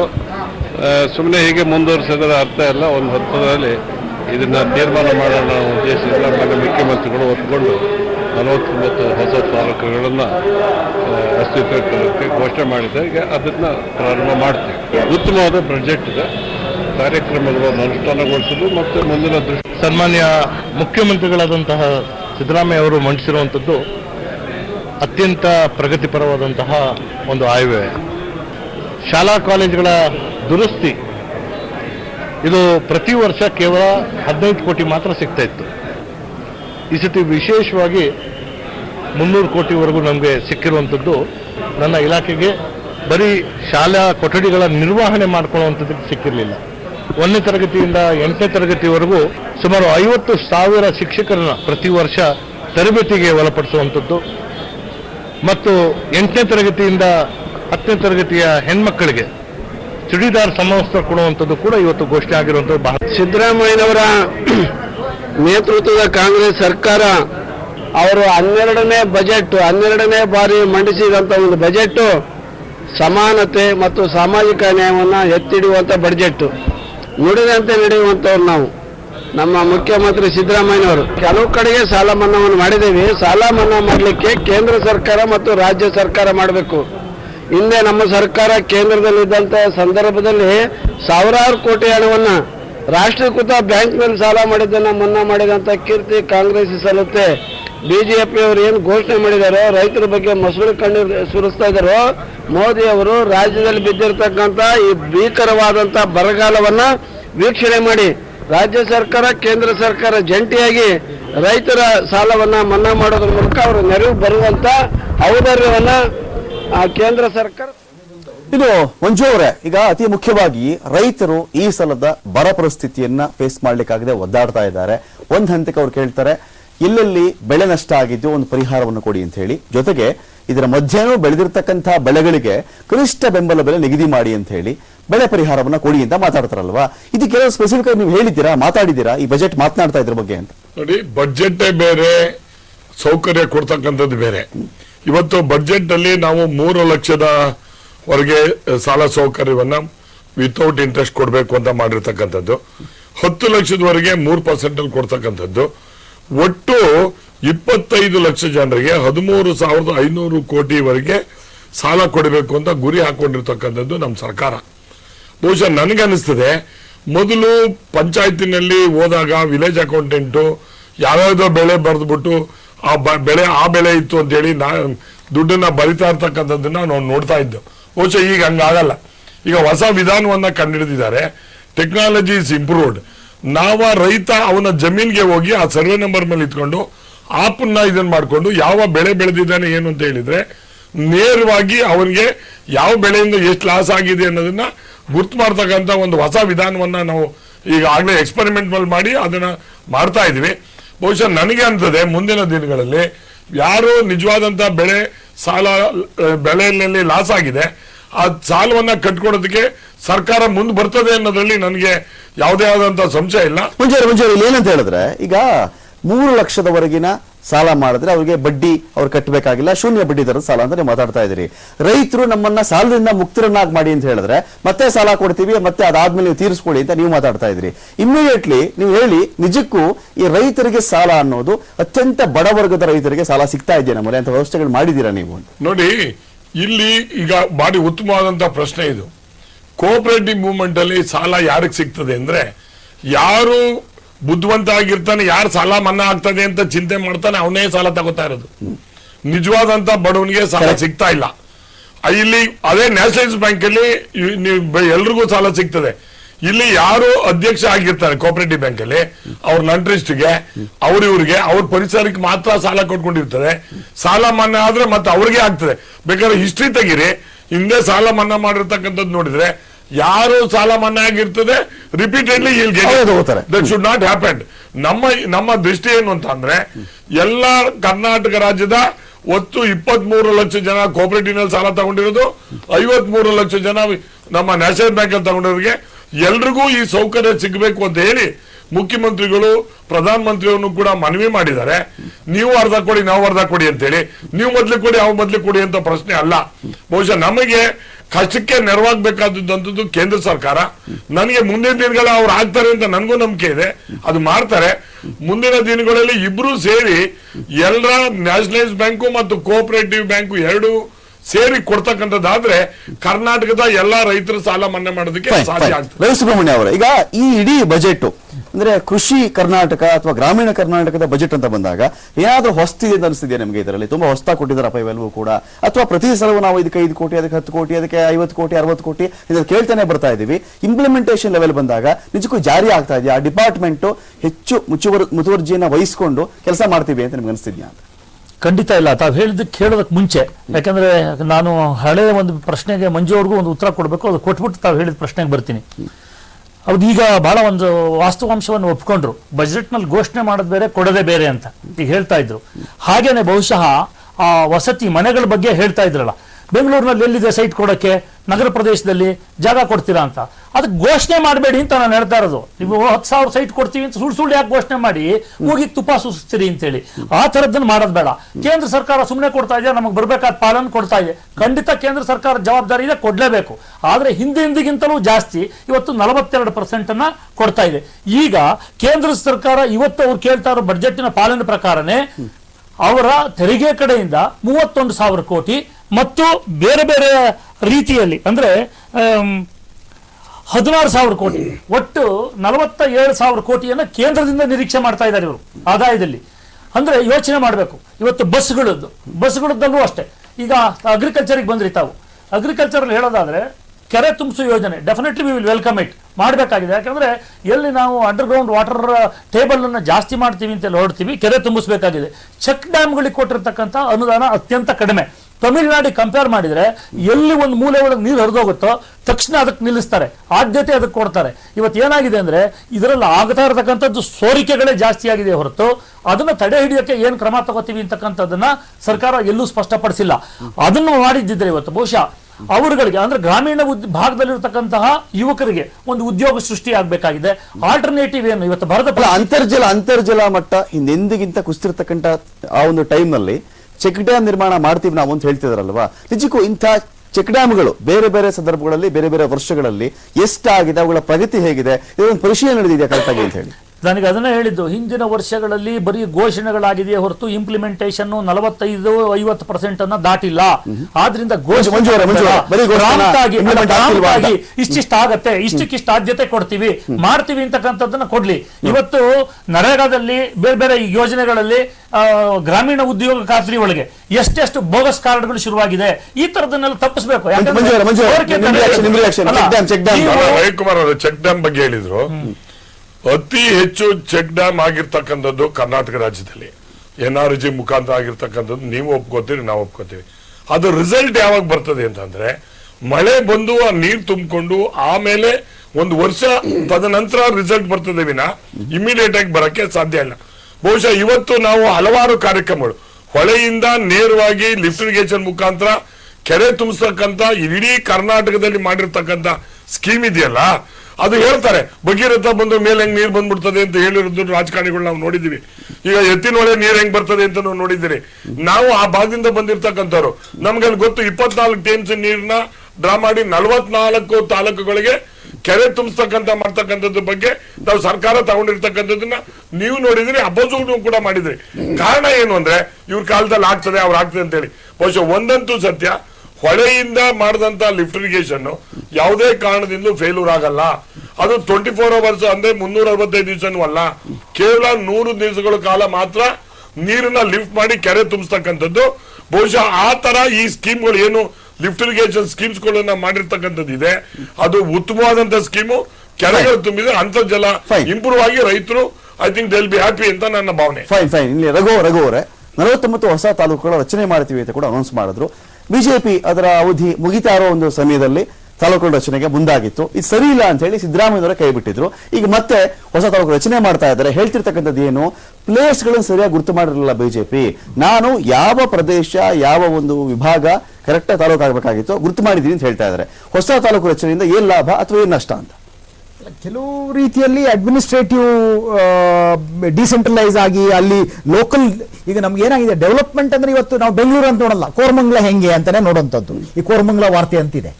ಲೋಕಲೈಸ್ ಮಾಡಿ ನಾವು ಡೆವಲಪ್ಮೆಂಟ್ ನ ನೋಡ್ಬೇಕಾಗ್ತದೆ. ನಾವು ಬಹಳ ಎಲ್ಲ ಇದು ಮೆಗಾ ಆಗಿ ಆಗ್ತಕ್ಕಂಥದ್ದು ಹಾಗಾಗಲ್ಲ. ಆ ಅಡ್ಮಿನಿಸ್ಟ್ರೇಟಿವ್ ಆಂಗಲ್ ಇಂದ, ಡೆವಲಪ್ಮೆಂಟ್ ಆಂಗಲ್ ಇಂದ ಅಲ್ಲಿ ಅವರು ತಮ್ಮ ಜವಾಬ್ದಾರಿಯನ್ನು ತಾವು ಹೊತ್ಕೊಂಡು ಮಾಡತಕ್ಕಂಥ ಸಾಧ್ಯತೆ ಇದ್ದಾಗ ಈ ರೀತಿ ನೀವು ಕಂಟ್ರಿಯಲ್ಲಿ ಮೊದಲು ನಿಮ್ಗೆ ಸ್ಟೇಟ್ ಎಷ್ಟು ಹೊಸದಾಗಾಯ್ತು, ಡಿಸ್ಟ್ರಿಕ್ಟ್ ಎಷ್ಟಾಯ್ತು, ತಾಲೂಕ್ ಎಷ್ಟಾಯ್ತು, ಡಿಸೆಂಟ್ರಲೈಸೇಷನ್ ಆಫ್ ಪವರ್ ಆಗ್ಬೇಕಾಗುತ್ತೆ. ಇದ್ರ ಜೊತೆಗೆ ಇನ್ನೊಂದು ನಾನು ಪಾಯಿಂಟ್ ಆಡ್ ಮಾಡಬೇಕು ರಮಕಾಂತ್. ನಾವು ರೈತರ ಸಾಲ,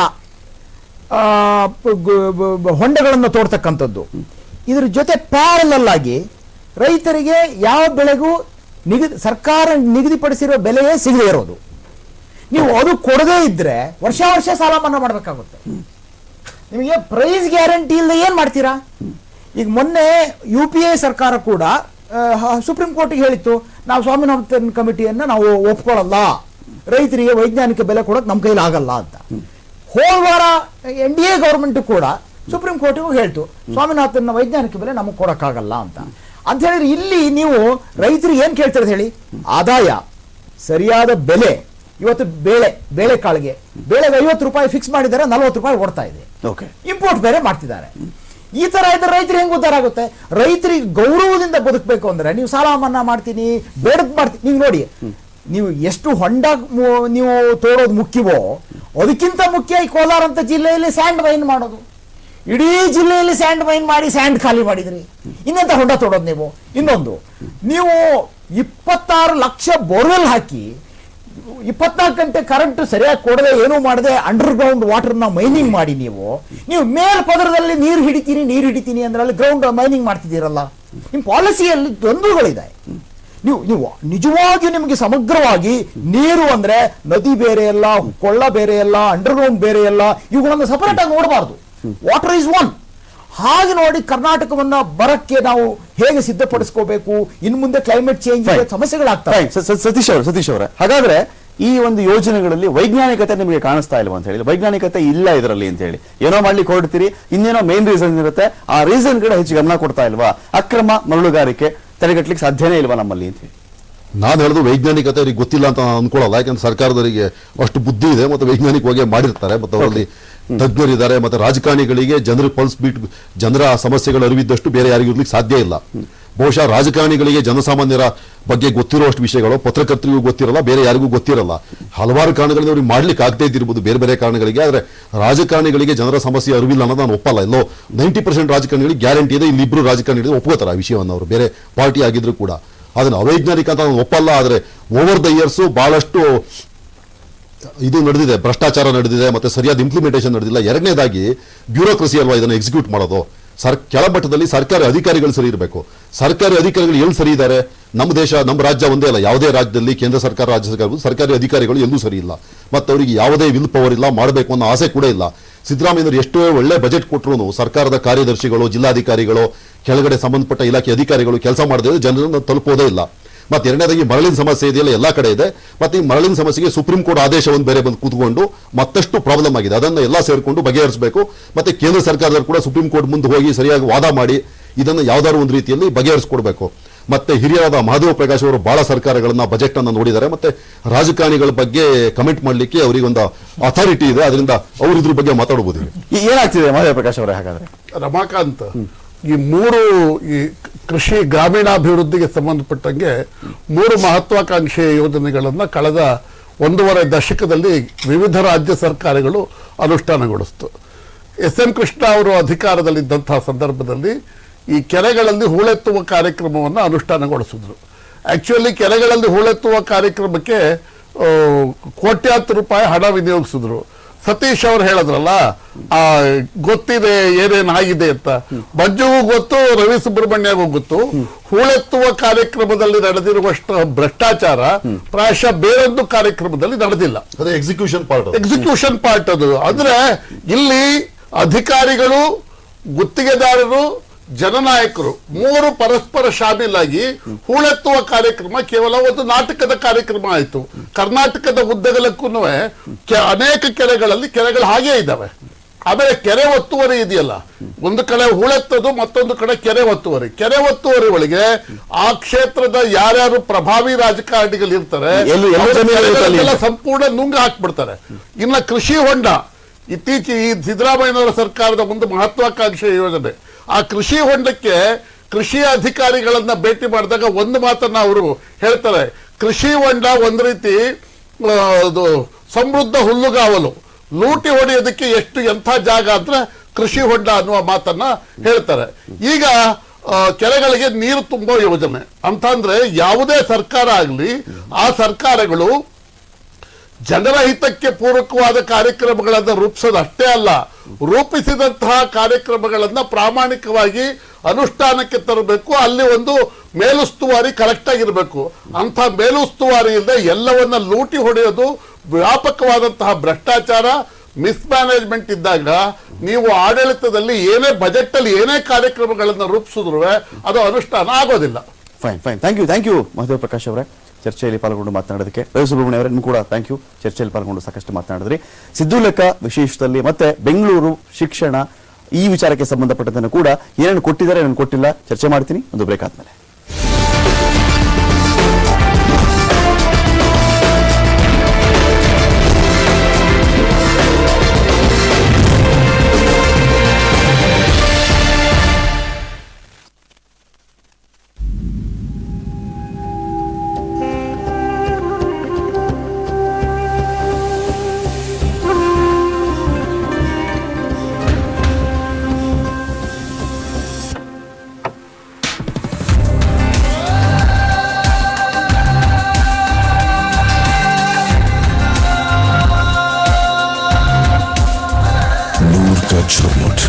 Nakshatra Diamond Jewelry, wear your divine luck. Silver ಕಾಪಾಡುತ್ತದೆ, ಅದಕ್ಕಾಗಿ ಆಮ್ರಾನ್. ಕೇವಲ ಆಮ್ರಾನ್ ನಲ್ಲಿದೆ ಸಿಲ್ವರ್ ನ ಸುರಕ್ಷೆ, ಇದಕ್ಕೆ ನೀಡುತ್ತದೆ ಲಾಂಗ್ ಲೈಫ್. ಆಮ್ರಾನ್ ಸಿಲ್ವರ್ ಟಿಂಗ್, ಸಿಲ್ವರ್ ಟಾಂಗ್.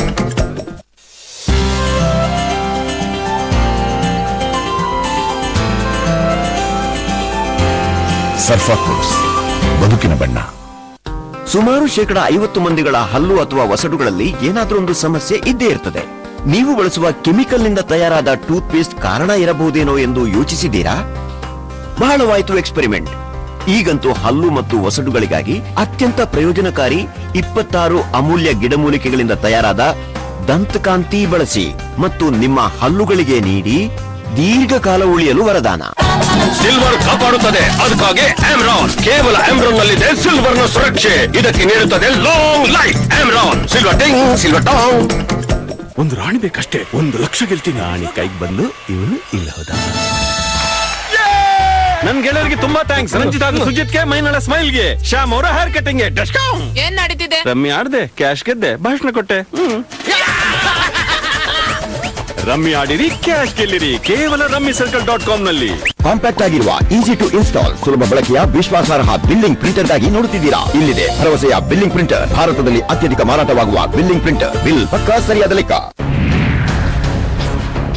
What would be the 3 best characters that you have played among the 260 films that you have done so far? The best one, I would say that I don't know whether I'm successful playing it, is Kamal Hassan.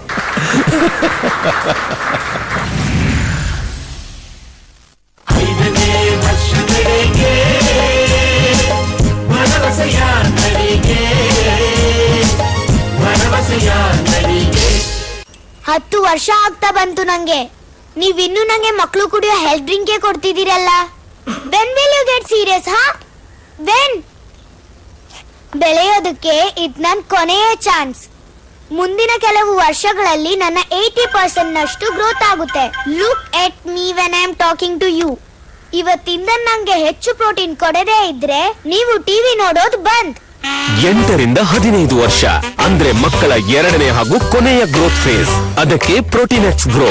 ಇದರಲ್ಲಿವೆ ಪ್ರಮುಖ health drink ಗಳಿಗಿಂತ 50% ಹೆಚ್ಚು protein. ಪ್ರೋಟೀನೆಕ್ಸ್ grow, ಬೆಳೆಯುವ ಅವಕಾಶ ತಪ್ಪಿ ಹೋಗದಿರಲಿ ಅಂತ. ನಿಮ್ಮ ಕನಸಿಗೆ ಹಣ ಒಂದು ಅಡ್ಡಿಯಾಗಬಹುದಾ? ಅಟ್ಟಿಕಾ ಗೋಲ್ಡ್ ಕಂಪನಿಗೆ ಬನ್ನಿ. ಅಟ್ಟಿಕಾ ಗೋಲ್ಡ್ ಕಂಪನಿ ನಿಮ್ಮ ಚಿನ್ನವನ್ನು ಇಂದಿನ ಆನ್ಲೈನ್ ರೇಟ್ಗೆ ಕೊಂಡು ನಿಮಗೆ 1 ನಿಮಿಷದಲ್ಲಿ ಹಣ ಕೊಡುತ್ತೆ.